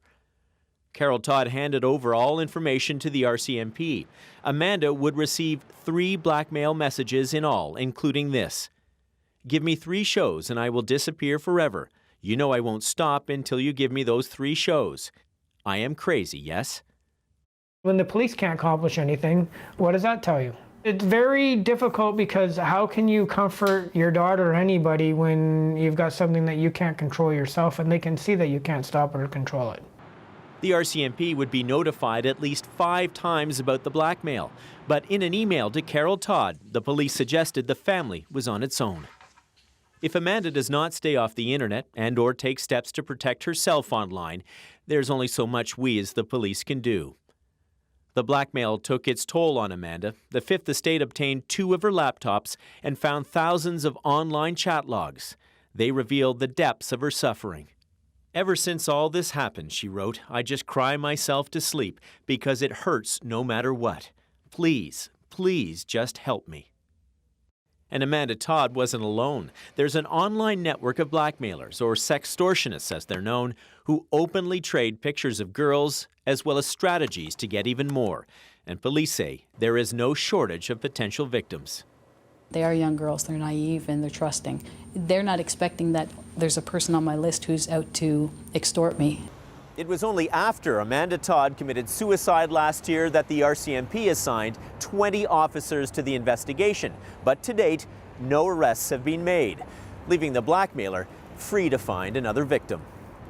Mark Kelly, CBC News, Toronto. And there's much more to the Fifth Estate's investigation, including other videos and web chats shared by Amanda Todd's family. You can watch the full story tomorrow. The Sextortion of Amanda Todd airs Friday at 9 p.m. on CBC television. That's 9:30 in Newfoundland. It's a terrible, growing crime, and that could have been prevented.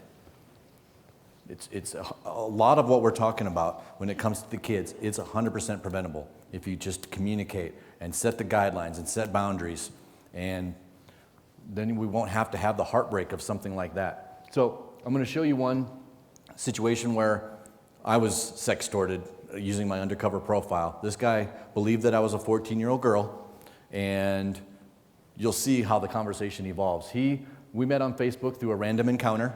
It was a friend's suggestion. He started talking kinky right away, and then he took advantage of my weakness. This is about a 3-4 day conversation, and so during the conversation, when he wasn't consumed about getting a picture from me, we did have some dialogue where I talked about some personal things, where I would tell him that, my dad just died, I'm very insecure, I'm homeschooled, my mom's a drinker, so he would exploit my weaknesses and took advantage of that because I told him how I was bullied. And then he would ask for full body pictures and told me to quit being shy, then asked for a special picture, and you pretty much know what that is, and it was just for him. He got upset if I wouldn't move my shirt to expose my breast and accused me of not trusting him. He won't ask again, and then he began to do a countdown and threatened to distribute my picture to his contacts and then to my family and friends. Just exactly what you saw in Amanda's video. Here's the screenshots of the actual conversation. I'm just going to highlight a few of them. Here's where he's talking about, I won't ask you again. I had already sent a picture, and it was a picture that I've already had approved through the DA's office, and it was, when you're doing undercover work, you have to, the pressure that these guys put these girls under, to be real in the undercover chatting, you got to have a photo that does push that limit to the brink. And when I sent it to him, I acted like I was super nervous. I was scared. I'd never done it before. I'm never going to do this again. I'm shaking when I sent him this photo. But I also worked it through the DA's office, where because you have to have a jury mentality when you do this kind of stuff. But so the picture I sent him, I felt was plenty, and so that's why I say right here, I already sent too much. And he says, I'm not going to ask again about sending more. He wanted a nude photo. And then he's talking about, don't trust me, you don't think I'm worth it. And then he's talking about moving your shirt, because the picture that I showed was a tank top. He wanted me to pull my shirt aside. Here's the countdown. And I'm begging him to stop. And now he doesn't want to be, he doesn't want to be a dick. And he's saying why, and again, he does another 3, he does some more countdown. And I'm telling him, would you? Still, I'm scared, don't do it. And he said, it could have been so much easier if you would have just listened to me. Now I got to be a dick. And I already sent one. And he said, again, he does another countdown. And then he says, I'm sorry, but I got to do it unless you do what I say. So he's again threatened to send my photo. I did. What else do you want me to show? And then again, he's doing the countdown. And then again, hope it was worth it. Please don't. I'm already bullied. Don't do it. So I'm begging him. You can see it. You're mean. No, please don't. I already get bullied. And in the context of the conversation, I was showing real desperation. Please don't do this. And he says, lay back and do what I tell you to do. You're giving me no choice. And here's the picture that I sent. And here he is saying, no. Because I was saying all you wanted was nude, but you see, you're not listening to me. You're just not listening. And then I say, I'm sorry. And then I asked what this was, and he said, well, it's who I'm going to send it to. This was his phone. He sent me a screenshot of his phone and the contacts, and he was getting ready to send my photo. And this is where I thought, okay, this guy needs to be arrested, because I'm threatening to hurt myself, and in a later conversation that I don't put on here, I actually threatened suicide. And he says, that's on you, boo. He says, that's on you. When I say I'm going to hurt myself and I'll just be done, look at his response. He does not care. He doesn't care about this little girl. He wants the naked photo. And he's going to bully her to get it. And here he is. It's all you got to do. Then I'll leave you alone for good. If not, I'm going to send it to your family, friends, and everyone you're friends with. Imagine being a 14-year-old girl that's just panicked, and you like this guy, and you sent him the photo out of confidence because he said, it's special for me. I'm going to delete it. I just want to see you because I'm falling for you, and we have this relationship. And then I send it, and he wants more and more and more, and then threatens to send it out. So that's when I knew I had to arrest him.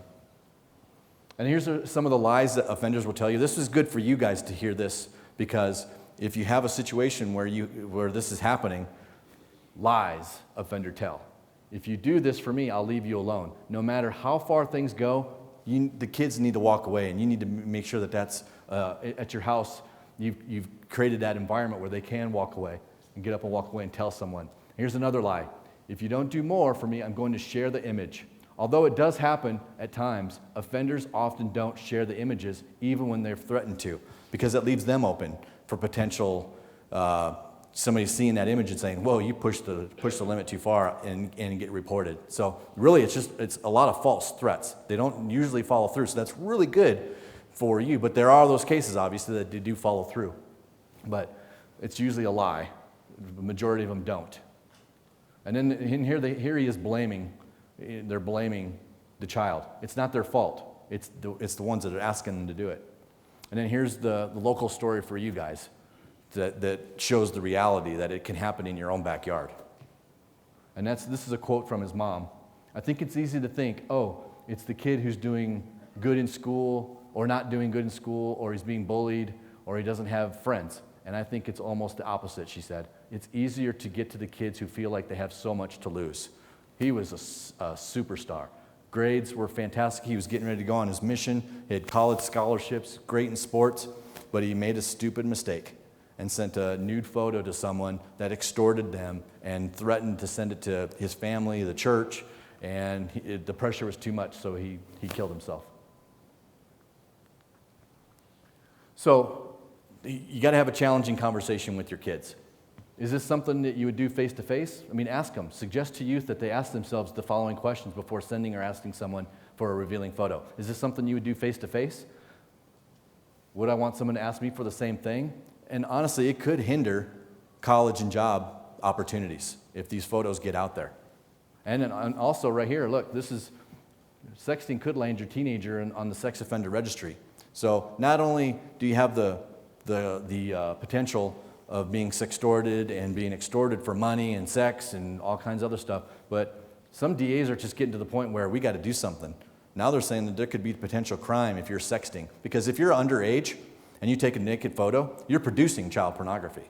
And if you send it to a friend, you're now distributing child pornography. And if your friend receives it, now they're possessing. Those are 3 felonies right there. Now, a lot of DAs won't take it, but I'm telling you, right there, it's starting to catch on, because it's getting to be such a serious crime that now there's a trend moving towards where there's going to be some heavy penalties for sexting. So let's talk a little bit about teen perspectives. Let's talk a little bit about teen codes, top games with chat function, and then talk about emojis. Okay, so teen chat language. Kids are mostly talking through emojis, but you do see these occasionally. What's this one? Anybody can tell me what this one is? How about you? Okay. What about you? I don't know. Mostly emojis. Chat language is all over the board. My daughter has evolved with her chat language. Now she chats like she speaks. And commas and exclamation points and lots of emojis. And now she's, we've allowed her to have Snapchat as long as I have the passwords. Now everything's in emojis. We're just always sending emojis back and forth. Again, I want to remind you that these are the top mobile messaging apps that are out there. You saw it earlier. Don't need a data plan. So emojis. If my wife, if I'm heading home from the office and she says, hey honey, will you grab me some milk or bread or whatever from the store, and I send her the thumbs up and the heart, what am I telling her? Yep. Thumbs up, I got this, and I love you. So now you kind of grasp the concept of emojis. And there's a lot of secret meanings to the ones that the kids are using and the predators. And so here's a glimpse into some of those. So if you go through your kids' phone, or if you're in law enforcement and you see some of these things, this is a very revealing combination of emojis.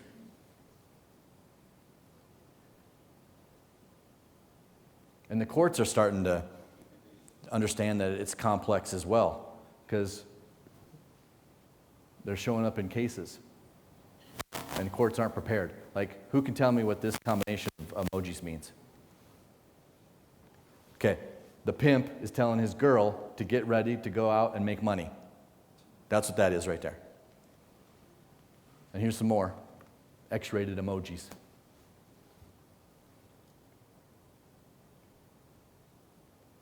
Okay, so now we're going to talk about predator tactics and grooming, and I'm going to show you a lot of the case studies. I'm going to spend a little bit of time on this one.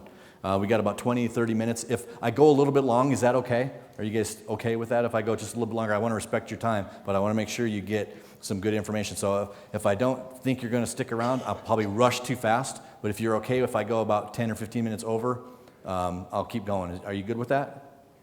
Okay, cool. So predator tactics and grooming, and with case studies.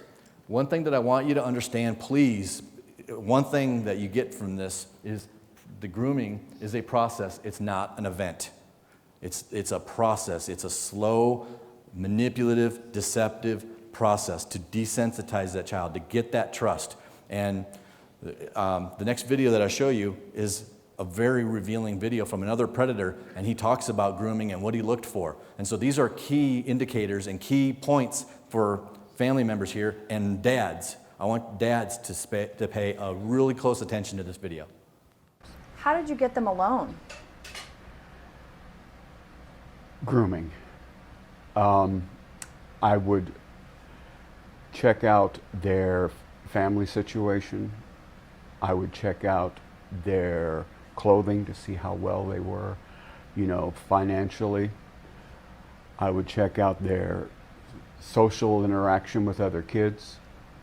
When we were on the ballparks or on the gym floor, I would make sure which ones I wanted to molest. I would give them special attention, congratulate them, talk to them when I know that I would never be allowed to talk to anybody else.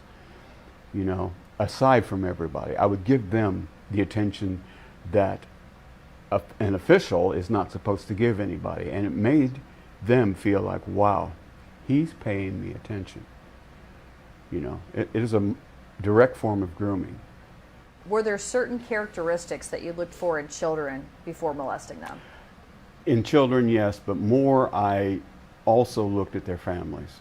If I thought the father was a threat, I would not approach the child. If I thought that the child had friends that he would tell, I would not approach him. If I thought the child had friends that were in the same capacity he was, I would approach him. For the simple fact that if I could molest him, I could lure him into believing, grooming him into believing that he would enjoy it. And therefore, I could manipulate him into having his other friends come and be molested by me as well. So perhaps a child that doesn't really have a whole lot of friends, maybe not really a strong family, things like that. Yes, no spiritual values, weak in education, needs help in many ways, even from split parenting, has a mother who may be having problems with the family, you know, well, here comes superhero in to help out, you know, wow, well, thank you very much. No problem. You ever need me to take them away for the night so you can have a night out? No problem. It works. It works. So why is this important? Why is it important to talk about grooming? Because the average predator has 52 victims. Men who abuse boys, the average is 150. You saw how many he had. Look, 300 victims. And he said if he would have had social media, it would have been a very deadly tool for him. What does he mean by that, I wonder? Deadly tool. So, and then here's a quote. I read a book one time, an interview with a pedophile, and they said, give me a kid who knows nothing about sex, and you've given me my next victim. Fortunately, you know, we have to have really personal, challenging conversations with our kids about sex. You know, it gets uncomfortable, but we have to have it, otherwise they're going to learn it from other sources. So we want to be able to control that narrative and be able to control their growth. So you have to have that conversation. You also have to integrate this into the conversation. You have to talk about these types of conversations and what predators mean, what healthy relationships are. You have to. And the goal of the offender, sometimes, you know, we think that it's only just to meet for sex. No, 60% of it is just for the explicit content, so for their own sexual pleasure or for them to distribute to the other friends. 32% of the goal of the offender is for sex. There's a news story recently. This guy groomed, would look for single moms, and then I just try to make sure that they have very young ones so I can train them and avoid them from saying anything. Who are the predators? Again, shatter your thoughts of who you think these guys look like. They're not monsters. They're internally monsters, but they're not necessarily looking like monsters. And if you're a bad guy, you're going to position yourself in a position where you can have access to kids. These are pillars of the community.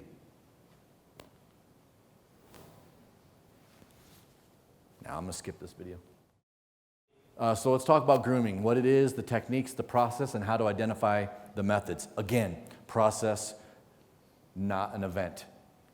So the definition of child grooming is befriending and establishing an emotional connection with the child and sometimes the family. To lower the child's inhibitions for child sexual abuse, it lures minors into trafficking of children, illicit businesses such as child prostitution, or the production of child pornography. Grooming helps the offender gain access to the victim and sets up a relationship grounded in secrecy so that the crime is less likely to be discovered. I'm going to play this video. I haven't played it for anybody yet since I've been here, but this is a very revealing story, and this is actually a friend of mine. So her name is Elisa Kostakevich, and if you've ever heard of Alicia's Law, it's because of her. But listen to her. I mean, you're going to hear from her. She's a victim. Then you're also going to hear from law enforcement, and you're going to hear from mom in this video. And listen to some of the key things that she says that would be really good for you guys to understand.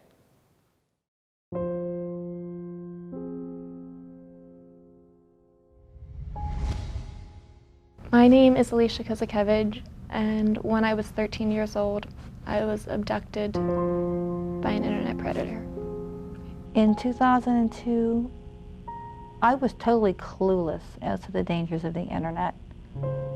My daughter was sitting in a common room, talking to a box. Mm-hmm. You know, to my mind, that's what she was doing. All of the knowledge of the world is able to be gotten now through the internet.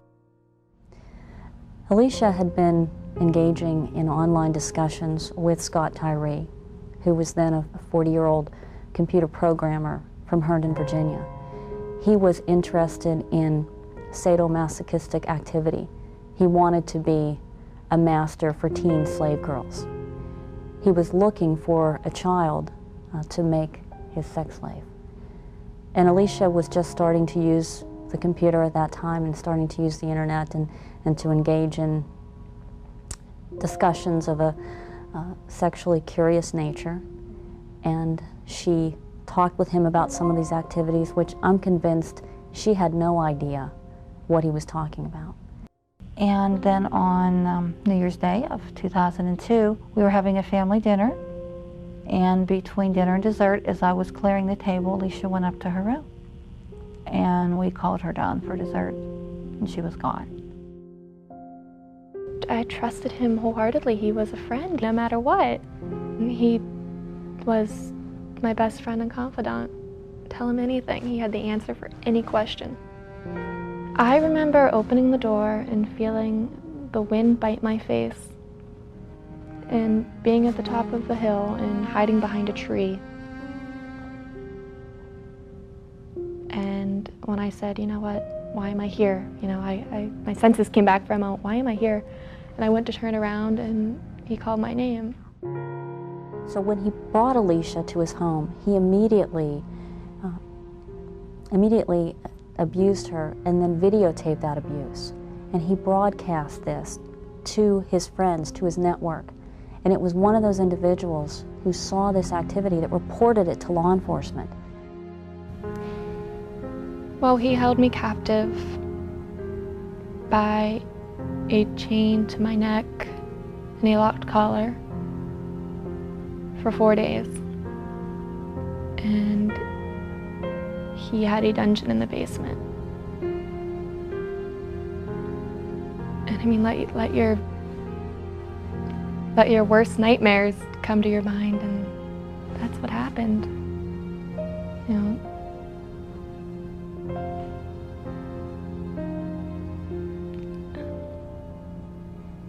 I was beaten and raped and tortured and treated like an animal.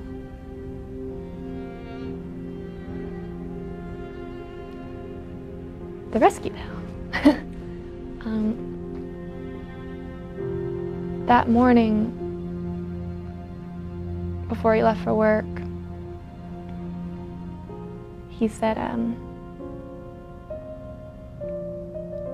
what did he say? He said, I'm starting to like you too much. So we're gonna go for a ride tonight.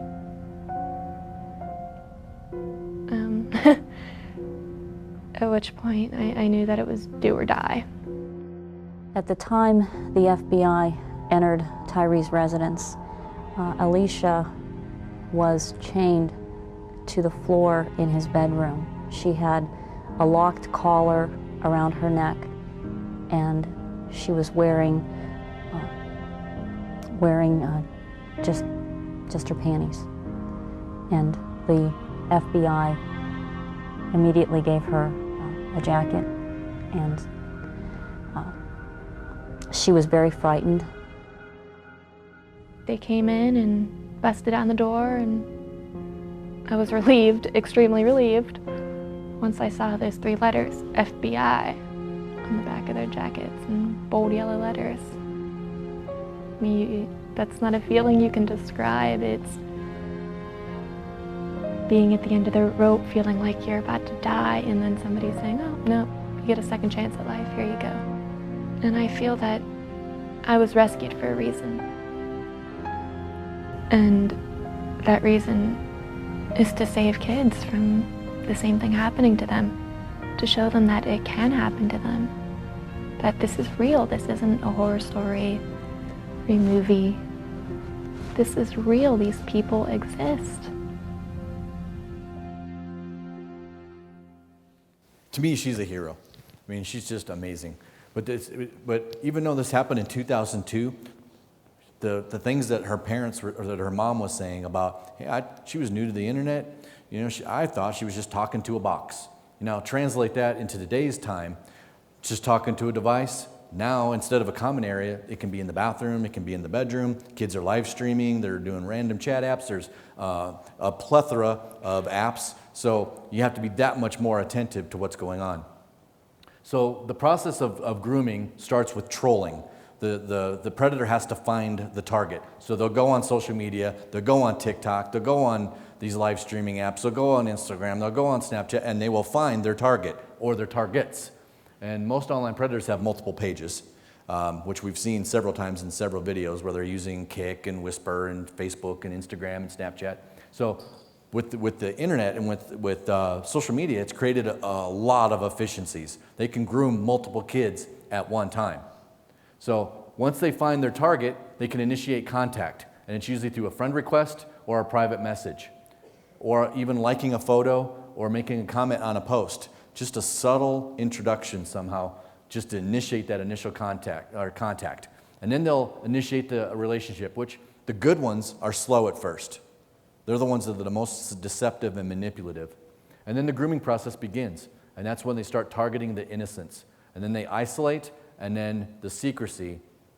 I mean, literally, this cannot succeed without secrecy. So that is their number one goal. And I'm going to show you screenshots of conversations that I've had with guys where that's the common theme.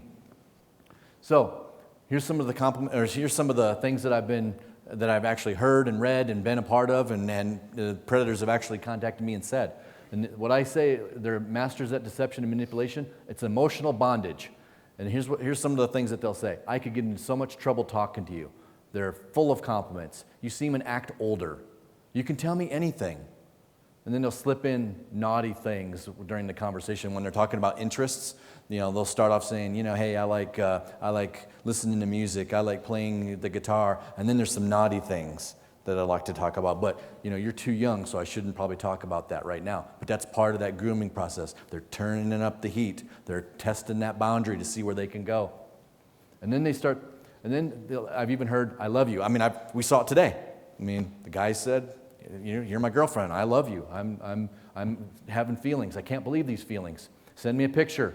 No one's going to believe you, so that's where the isolation starts. And then they'll say things like, treat you like a woman and not a baby. So they're trying to bridge that gap and maybe almost justify it in their own mind. And then they threaten to harm themselves. So signs of grooming. If your child's being groomed, there's several signs. You can read through some of these here, but some of the ones I'm going to highlight is unexpected gifts and devices and clothing. Several of the guys that I've arrested were coming to meet who they thought was a 14-year-old girl, and they were bringing a device, something that I could communicate with, because during our conversations, obviously I can't do web chatting and have live conversations with these guys because it's me, but they're willing to buy me a new device so that I have those capabilities, and they're willing to just drive them right over or send it to a friend's house and then let the friend give it to me. Children changing passwords to avoid parental monitoring. Again, coaching. Bad guys will coach your kids in how to do this. Behavioral changes. Avoiding family time. They'd rather be alone in their room. Cutting, self-harm. Anxiety and anger over online interruptions. Again, children becoming secretive. So I'm going to talk about some of my cases so you can see the actual screenshots. I don't have screenshots on him, but I'm going to show you how it progressed. This is Blake Lewis. I literally broke the internet that day that he got arrested because he was a soccer coach, and he was also a substitute teacher in the school district that I live in. But this was a 2-month investigation. He was a soccer coach, substitute teacher, extremely popular guy, and he was a very smooth talker. I took over the profile of a 14-year-old girl that he knew. So he sent a message. Mom contacted me. I took over the account.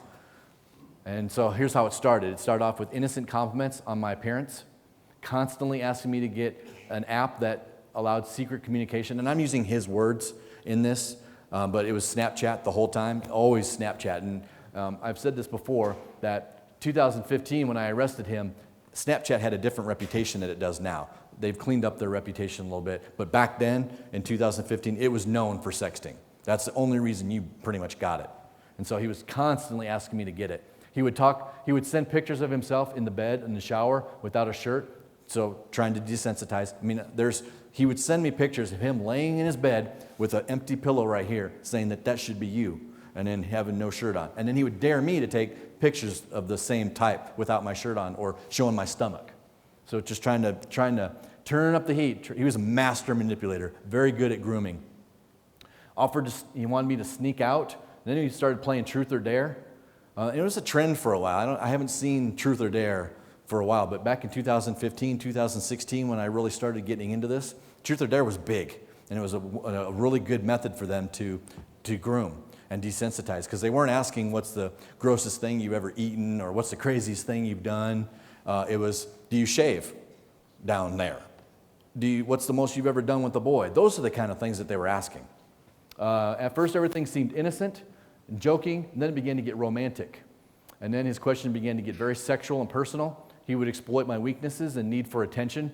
He knew that, because he knew the mom. He groomed mom first. Like, he had developed a really strong relationship with mom. Mom was single, I wouldn't say promiscuous, but she was, definitely testing the fields and liked to date. So he knew that, and so he would exploit my weaknesses and need for attention because I moved from a Christian school to a big school. So he knew that I was nervous about that. And then he said I couldn't tell anyone because he would get into trouble. So again, I just want you to put yourself in the mindset of a 14-year-old girl that's insecure, doesn't have a dad, that moved from a big school to a small school. The hormones are going crazy. And then you've got this fairly popular guy that's giving her a lot of attention. And this was a 2-month conversation.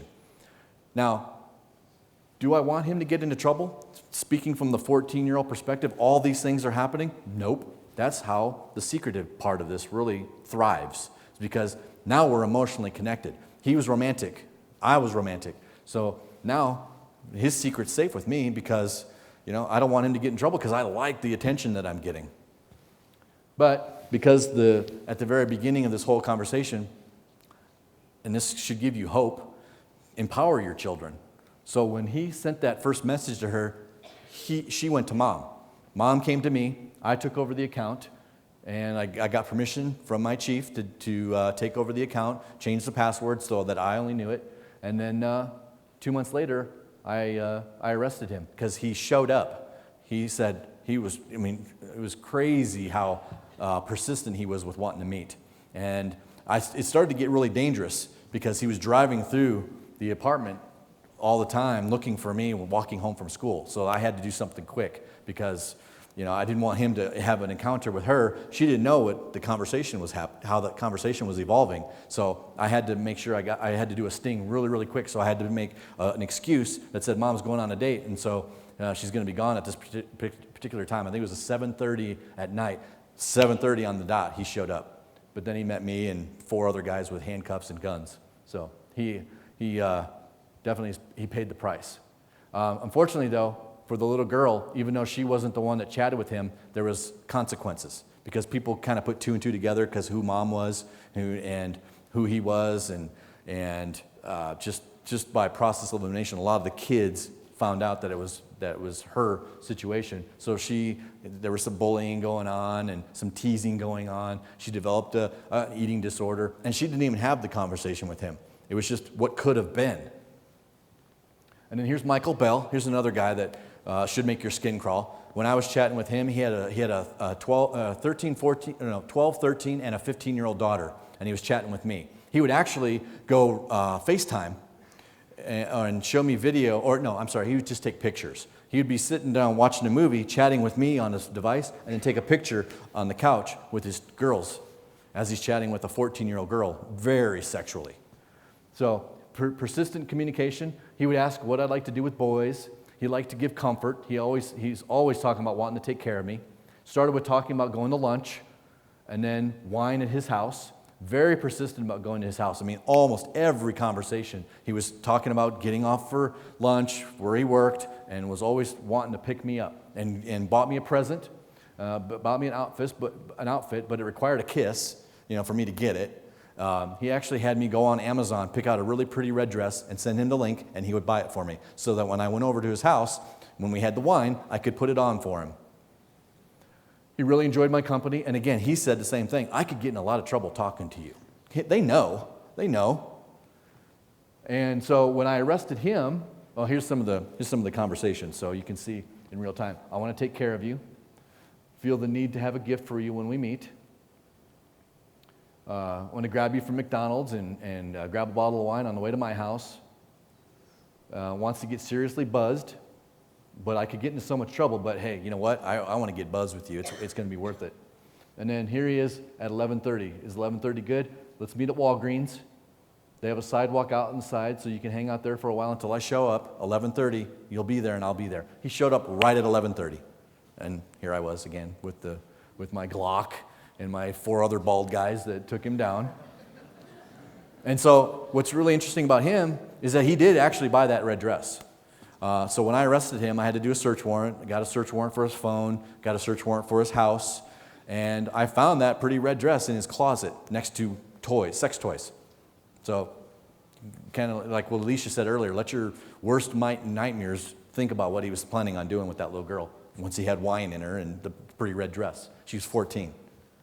And then here's Glenn Moffitt. Here's another one of my arrests. Now, this one, when I say that you can't really identify who these guys are, they're the pillars of the community, they're good-looking people, this guy does look like that type of bad guy, predator. So he looks like and it's funny, he lived in a trailer next to a trailer down by the river. So, but he was relentless with his contacts. It was another one of those chance encounters, a suggested friends list thing, where he found me on Facebook. And it wasn't very long into the conversation where he was calling me my beautiful wife.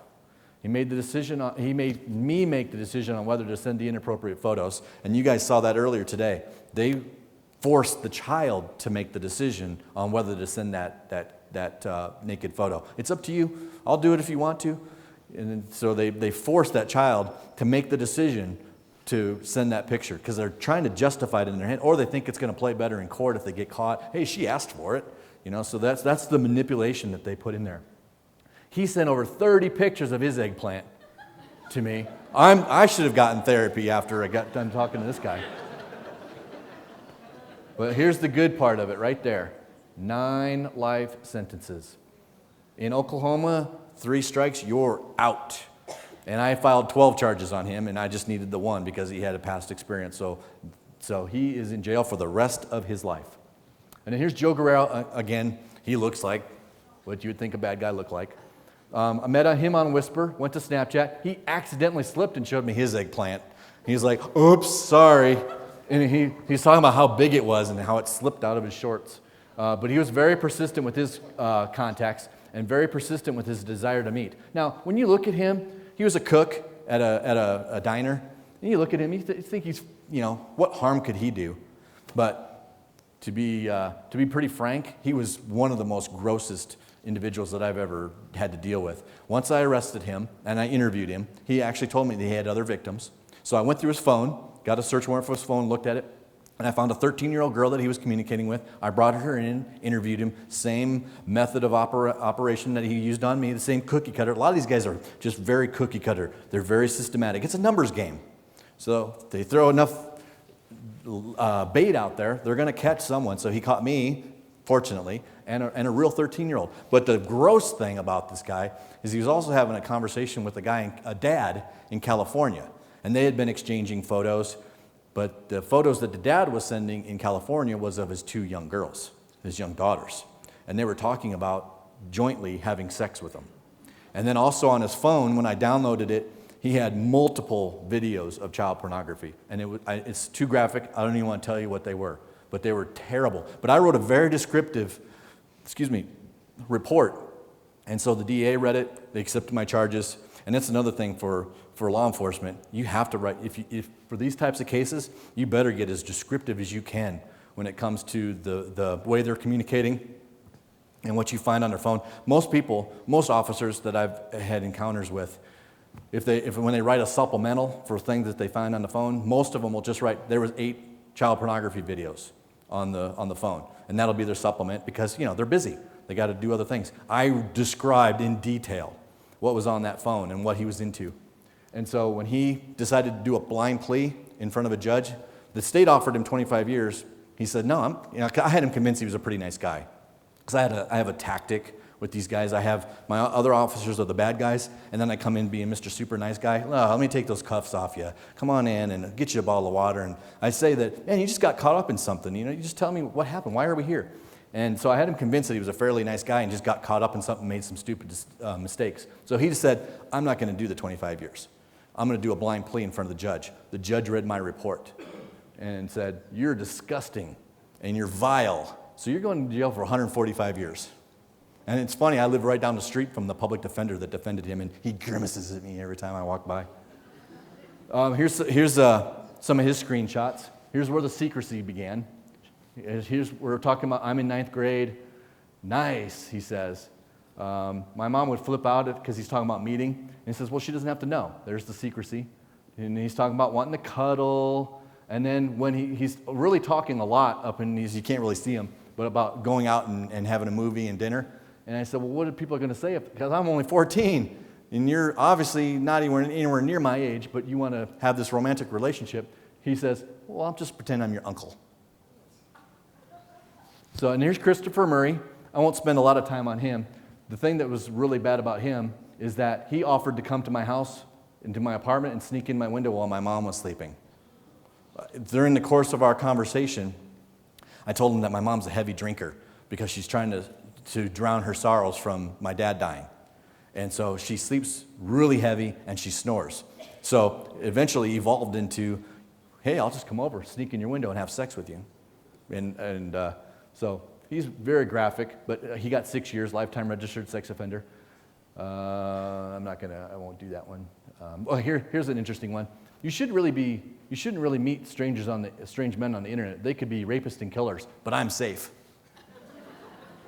This is a little bit before he decided, offers to come to my house and sneak into my bedroom window and have sex with me while my mom is there. Let's see. Here's where he's kind of downplaying it again. I see the world sees an old pervert taking advantage of a young girl, and he's trying to justify it in his own mind. And then here's Anthony Peterson, Facebook friend request, random. I asked him how he found me. He says, you were a friend suggestion. Graphic sex talk, sent several pictures of his eggplant and multiple victims. He was one of my, I think, if I had to go back and look at the arrests that I had and the most rewarding one, it was him. So when the story hit, when he was arrested, I got a call from his biological sister that night, and she thanked me for taking this monster out of the family because he was raping and molesting cousins for years and years and years, and nobody said anything about it. Mom was protecting him. Even though people knew about it, the kids knew about it, the cousins knew about it, nobody would do anything about it. So here's some of his conversations. Here's where the naughty stuff slides in. He says, I like to build race cars, I like movies, and a few other things that shouldn't be said. What do you think he means by that? And then, again, he's talking about naughty things that I shouldn't be talking about. I don't want to say because you're young. So he's trying to push the boundary, see how far he can go. Remember what I said about treating you like a woman instead of a baby? There you go. And then, let's see, what's he say here? This is how he found me, a random friend suggestion. Because I asked him, I said, how'd you find me? Because it looks really good in a report, because I didn't initiate the contact. So how did you find me? Well, friend suggestion. So I figured, why not? So what would you want to do if we were by ourselves right now? Those are the kind of questions that they ask. And then Robert Stiltner, this is one of the last ones that I arrested before I moved on. And he just pled to a 25-year deal, because if he would have went to trial, he would have been 3 strikes you're out, and he would have been in prison for the rest of his life. So he took a 25-year deal. Aggravated sex offender, reached out on Facebook using his real profile, told me he loved me and was going to leave his wife, sent several pictures of his eggplant, and made arrangements to meet for sex when he thought my mom was gone. He actually showed up to the apartment that I had reserved for stings. But this guy, pretty graphic here. Look at what he says here. I'm 14. Look what he says there. I have kids your age and older. And then here's where, it didn't take long before he started asking these kind of questions. Where's your mom work? When does she work? And is she home now? It's like he's getting right to the point. And here's where the grooming really begins. If you were older, I would try to be with you. And again, asking if I'm home alone. Here's his age, which he was actually 10 years older than that. Wanting to meet. So you want me to come and see you tomorrow? I don't know, I've never done anything like this before. It's up to you, let me know. What do you want to do? Whatever you want. And let's see, he wants to give me a massage and get to know you. And then here's some pictures that he sent, because when we're talking about sending pictures, he says, can I see a full body picture of you, please, baby? I would send you one, but all I have is naked photos. So all he had to send a 14-year-old child was a naked photo. So, but he was right, because this is all he sent me. I tried to block off as much as because you don't want to see his eggplant, it was gross. But all he had was naked pictures of himself. How ironic is that? And then here he is coaching. Don't get caught, delete the conversation. And then when you're old enough to be with me, we can live together we can be together and live together. And here I am saying, forever. Now remember, I'm vulnerable, don't have a dad, my mom drinks, I'm very insecure, I'm homeschooled, I'm bullied. There are a lot of kids that fit that description in one way or another. So I'm very excited that this guy's paying a lot of attention to me. So I'm like, forever? Absolutely. Oh my gosh, what? Don't you love her? Talking about his wife. Nope. Love me? Yep. I can see myself growing old with you. You think it's funny. I mean, it is kind of funny when you look at it from this point, because now he's in jail. But imagine that this is really, truly happening to thousands and thousands and thousands of kids. This type of activity. I can see myself growing old with you. And then I send a picture of my profile, and he says, damn, my future wife is gorgeous. And I'm like, really? You're asking me? Yes, if I would, if you'd have me for your husband. And so I'm asking right there. Yes, I'm asking you. Are you serious? What about your kids? Very serious. She'll be gone because I'm not in love with her anymore. Haven't been for years. And then this is where it gets kind of interesting. So I'm asking you to marry me when you're old enough. Can you look up the Oklahoma law to see what the laws are about how young you can be or how old you have to be to get married? He's asking me to do that. And then here he is offering to take my virginity. What a gentleman. And then I'm scared about it because I'm a virgin. I'm a girl that has never done anything like this before. My conversations are extremely innocent because, again, jury mentality. But it's not scary. I'll take care of you on that. Don't worry about it. And then you can see the rest of the conversation. He wants to make out, make love, kissing, getting to know each other better. And then here's the last conversation that we had. Just got my check. I'm on my way. And this is him now. 25 years. 25 years he'll be in prison. The reason he's an aggravated sex offender is he got a 12-year-old pregnant back in 2002. So he was a repeat offender. And he was coming to have sex with who he believed was a 14-year-old girl. And so I'm thankful that it was me. So he decided just to take the deal because it would have been what the DA was going to do in Tulsa was going to invite, or the girl that he got pregnant was going to fly into Tulsa and testify against him. So he did not want to take that chance. Even his wife was going to testify against him.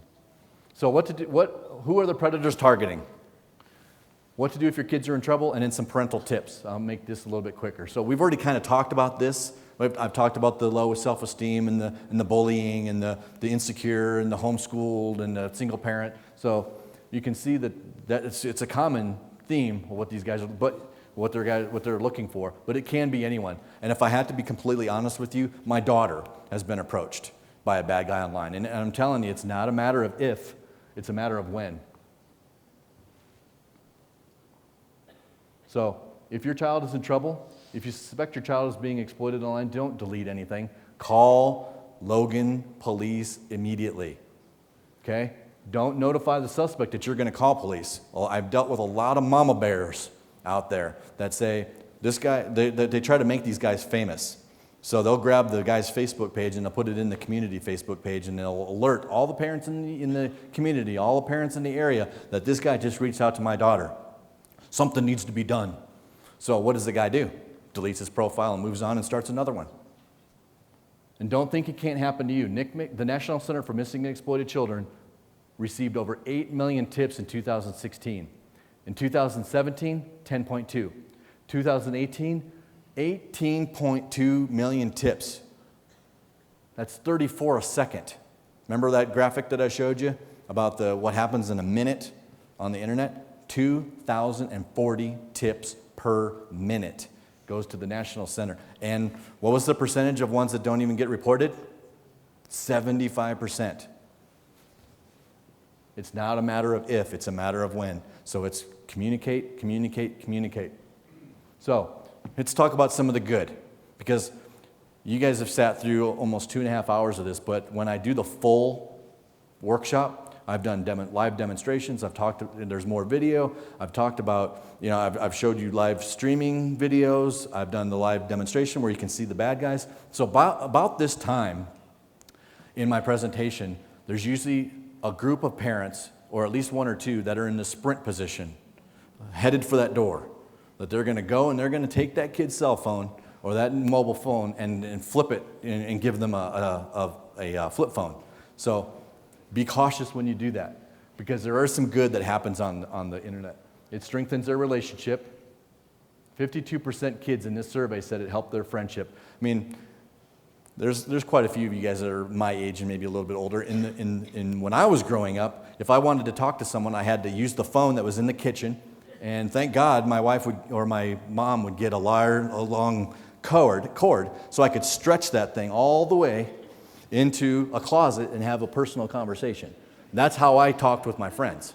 You know, I didn't have this kind of stuff. I would be in a lot of trouble if I had this at this time of day, but at this age. But it strengthens their relationship. It offers a sense of belonging, so they feel less isolated. Some kids just have really strange interests, or they might have some struggles that they're dealing with, and they can find a community or a group of people that will be sympathetic. It gives them, it helps them express themselves. My daughter loves to draw. She loves to play guitar. My son's not really into the social media stuff, just for chatting with his friends, but my daughter likes to express herself. She's very artistic. So that's a good way to express themselves. And it lets them do good. I mean, there are kids that have started movements and GoFundMe pages that have changed lives. And so there is some good to it. So be balanced when you, let's see, okay, yeah, so we'll skip that. So parental tips. These are the good things for you guys. Educate yourself continuously. Like I said at the very, very beginning, this is just the beginning. It's a launching pad, okay? Continually educate yourself. And I'll show you at the end some resources and websites to go to.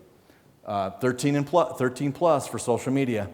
If they're 10, 11, 12 years old, no, you can't have it. I'm your parent. I'm raising an adult. I'm not raising a child. My rules. I pay for the phone. I pay for the Wi-Fi. You're in my house. No. It's a magical word. No. And arm and prepare your child with awareness. Communicate. If something's happened, you need to come and talk to dad or mom. Encourage open and honest communication. Role play with them. Say, if this happens, what is your game plan? What should we do? Let's work out an action plan on how we can help you if something like this, when something like this happens. So role play. If someone reaches out to you, Hannah, or whatever your daughter's name is, what are you going to do? Let's work on a strategy. Set up the devices so that you can see the apps that are being downloaded. Apple or the iPhones are really, really good for that. Reach out and touch rule. Basically what that means is if they're not a close friend, don't allow them into your life on social media. And then also happy birthday. If they wouldn't pick up the phone and say happy birthday, maybe you should reevaluate if you should allow them on your social media pages. Don't give out personal information, which you guys know.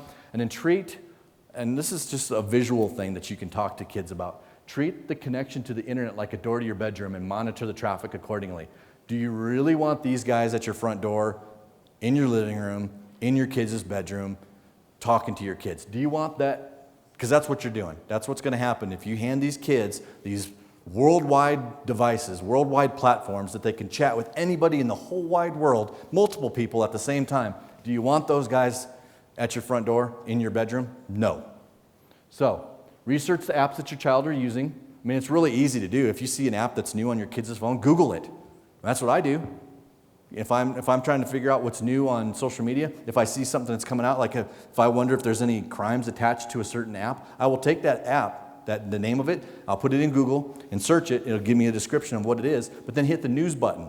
And news will see if there's any crimes or what news is breaking based on the name of that app.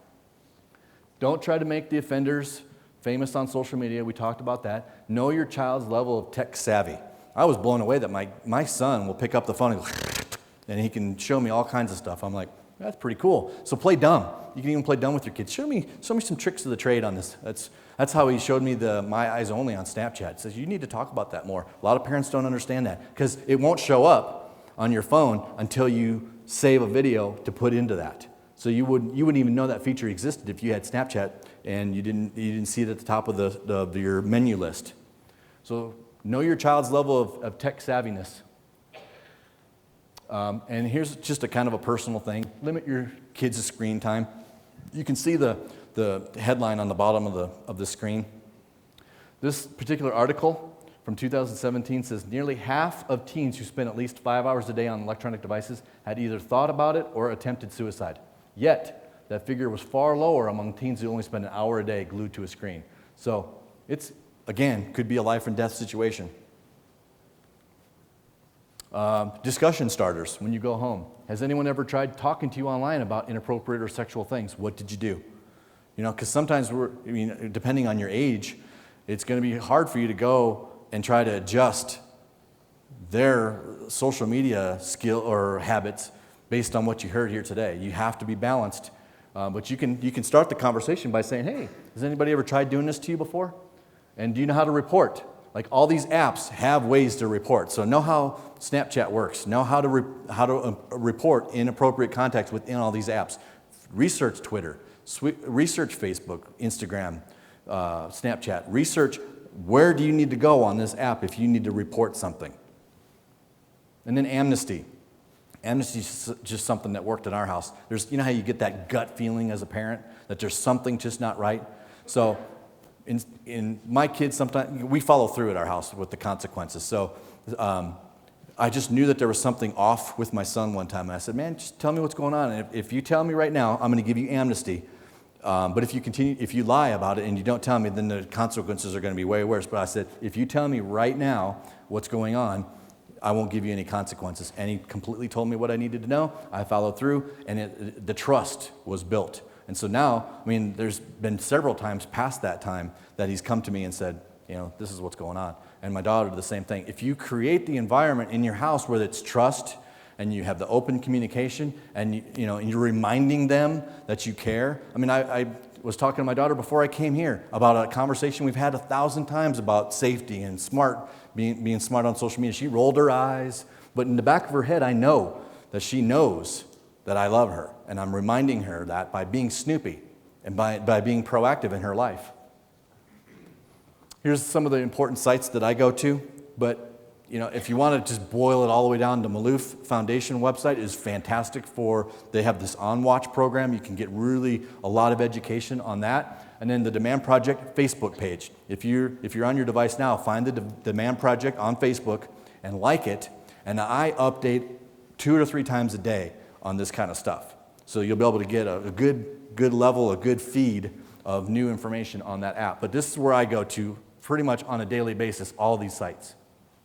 Takes me about an hour, but hey, it's worth it. Here's some movies that you can watch that are good depictions of challenges that kids face. This movie here is about a mom that has daughters that are very addicted to social media. This is a Netflix movie on right now that shows just the social pressures of being super popular on social media. And then this is a movie here, which I'll caution you, it's rated R. But it's a great movie that shows the grooming process and what it does to a family because they're looking back on what happened, because she gets groomed and lured and gets taken to this hotel, but it shows the disconnect between the parent and the kid and the blame that they put on themselves, and it's just really well done. But there's a lot of F-bombs in it, so just be cautious. And then here's some more parental tips, and I'm going to ask Chief come up here in a second. But some of the things that I really want to stress is be balanced on your approach, because too much oversight will more than likely result in them blocking you and making the account private, or even setting up accounts that you don't know about. How many of you guys know about Finstagram? Okay, so a couple of you guys know about Finstagram. Those are fake Instagram accounts. Within the Instagram account that you can have other Instagram accounts within that same app. And so be familiar with that. Friend your kids on social media. We talked about hiding your friends list and making adjustments to your privacy settings at the very beginning. Let's see, trust your gut, trust but verify. Have clear rules about screen time and enforce them with no emotions. We have a contract at our house, and if you go to the demandproject.org and you go into the what you can do part, I have a family contract that you can download. And my wife and I took bits and pieces from other family contract and then kind of added our own flair to it. And what we did is when we got our kids their devices, we provided them with this contract. And it's a 20-point contract that talks about the rules and restrictions and conditions that they have to adhere to be able to keep that device. And we poured our emotions into that, because sometimes as parents we can get kind of emotional and have different punishments for the same thing because we're in a tired mood or we're in a good mood. Sometimes you're like, if they do something, you're like, it's no big deal. And then you could have a bad day and then do the same thing, and it's like, a week's punishment or a week grounding. So with this, we put all the emotions into the contract. So if they busted or broke any of the conditions, then the consequences were already in the contract. So one of them is tech check, and it's part of the contract. So what that means is that 9 o'clock, if their devices aren't on my dresser at 9 o'clock, they lose it the next day. And they know that. They even have a timer on their phone. 10 minutes before 9 o'clock, I can hear these teet, teet, teet, teet, teet. And so they know, oh, I better, and sometimes they're running and putting it on the dresser so that they just make it so they can keep their device for the next day. And then have your child like the local police department. I think this is really, really important. We talked about the statistics and how these guys find their victims and how they build profiles based on their interest. If you have a kid that has a Facebook page, have them like the local police department. Because if I'm a bad guy and I'm looking at this child's interest and I'm looking for my next potential victim, and I see that they like the Logan Police Department or the FBI or Glock, guess what I'm going to do? Ooh, I'm going to back away and I'm going to find somebody that's into Hello Kitty or Taylor Swift or something else. But I'm probably not going to target a child that has the likes that are into the police department, because there's a sense of strength there that is intimidating to them. Chief, you want to come up? Just have a word. And I'm going to be done, so I just want to thank you for your time, but I want Chief to say something here.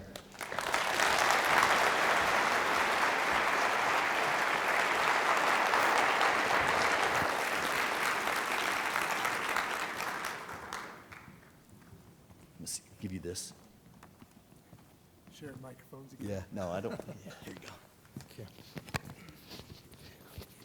You know, we've had a great evening tonight. I'd be lying to you if I said I wasn't down here taking notes. He keeps saying, right, Chief? Right, Chief? And I'm like, dude, I'm learning here. You know, I've got kids. I want to take this home, too. One of the things I think that's important, and one of the things that I wanted to make sure you understand, I mean, Jake's done a great job tonight. He's helped us understand the difficulties. As parents, I'm not tech savvy. And so I find myself wanting to walk away from that because I'm embarrassed. I don't want to deal with my children. They know a heck of a lot more than I do about social chats and social media and the different things that they can and can't do on their device. So I've got to break that barrier down. One of the things I want to make you understand is, we talked about this just before we came in tonight, and that is, we have this notion in Cache Valley, and you know, to some extent it's true, but I want you to understand for sure, Cache Valley has problems, just like the rest of the world. We cannot say, I live in Cache Valley, therefore I'm okay. I promise you, we have these difficulties in our community.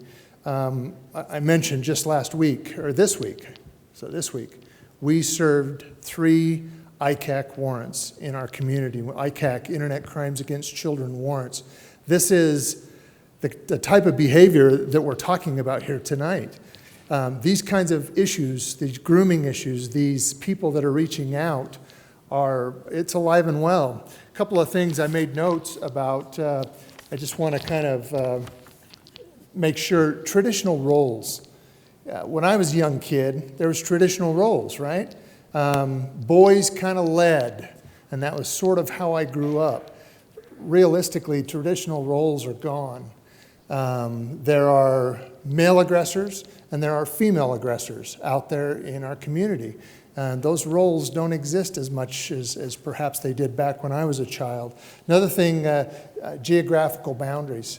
As suggested, everywhere. You can talk to people out of this country. You can talk to people 3 states over. You can talk to your next door neighbor via social media. There are no geographical boundaries to what kids can get into. And I promise you, if these individuals find themselves getting their hooks into a potential victim, they'll make the 3-state drive to come and to perpetrate their crimes. So it's important that and thank you for being willing to come out and to share a moment tonight and just to listen about things that are affecting our communities and our children, and quite frankly, not just our children, adults as well. There's a lot of this stuff out there. So most importantly, we are your police department. I shouldn't say we are your police department. There are several police departments throughout the county. I kind of talked about this before I decided to throw it out there. Bottom line, if you have struggles, if you're a person out there that can't quite figure out social media, the difficulties of phones and the things that are going on, as a last resort, and don't knock or don't break down my door, but as a last resort, we have some capabilities at the police department, and we would be happy to help you deal with your child and deal with your device and get information off that device so that you can have a conversation. There's this thing out there in the world that I really have to pay attention to. It's called the Fourth Amendment. We have some county attorneys here in the room. They would agree with that. I need to be very careful about the Fourth Amendment and what it means in my job. I'll give you a secret. The Fourth Amendment does not apply to you as a parent. And I know a lot of us struggle with giving our children room to grow and to be children. But as suggested earlier, you can't say no unless you know. And so you have to be laying ground rules. I love the contract idea. We have a special wicker basket that phone goes in. You don't take your phone to your bedroom. Now, it doesn't, I'll be honest with you, I don't know how to access what their programming is. I'm going to get better at that. But I do know that their phone is not going to their bedroom with them at night or into the restroom or those kinds of things. I see those as potential difficulties, and that's the wicker basket was my answer to that notion. It's about, and this sounds kind of funny in our cultural society, it's about family, it's about parenting, it's about loving your children. And if you find a moment where you need help, there's a number of groups that are out in our communities. Hopefully, first of all, would be us. We would love to help you, whether we seek criminal action or not. Sometimes we find ourselves in situations, once again, where criminal charges may not be something that we can pursue to an arrest or a prosecution. But nevertheless, it's important for us to be involved if you find yourself in a position where you think we, the police, can help you start that communication or even potentially track down, you saw a lot of fine people that went to jail for their crimes, and we do the same thing. We are the grant holder and the investigative group for the county as it relates to ICAC crimes. And we are in concert with all kinds of different departments, with the state, dealing with internet crimes against children. It's not a pleasant job. I suggested earlier my detectives once a year have to have psychological evaluations because they have to see what we're asking people not to look at. And it's a very difficult job for these men and women to be a part of these crimes and investigate them because there's certain things that we have to know before we can take them to prosecution. So it's difficult, and it's a difficult job for those individuals tasked with doing that. I thank all of you for taking the time out of your night to come and spend time to learn. I hope you can take a few things home. I think there's some great resources out there, as suggested, Malouf Foundation. Thanks again to Sam and Casey. They've been great partners with the Logan City Police Department. I love what they're doing here. This is great. We're always open to questions. We're always open to helping you as citizens in our community. I don't care what town you live in. We'd be happy to be a part of whatever's going on if you're willing to ask for help. So thank you, and thank you for coming tonight.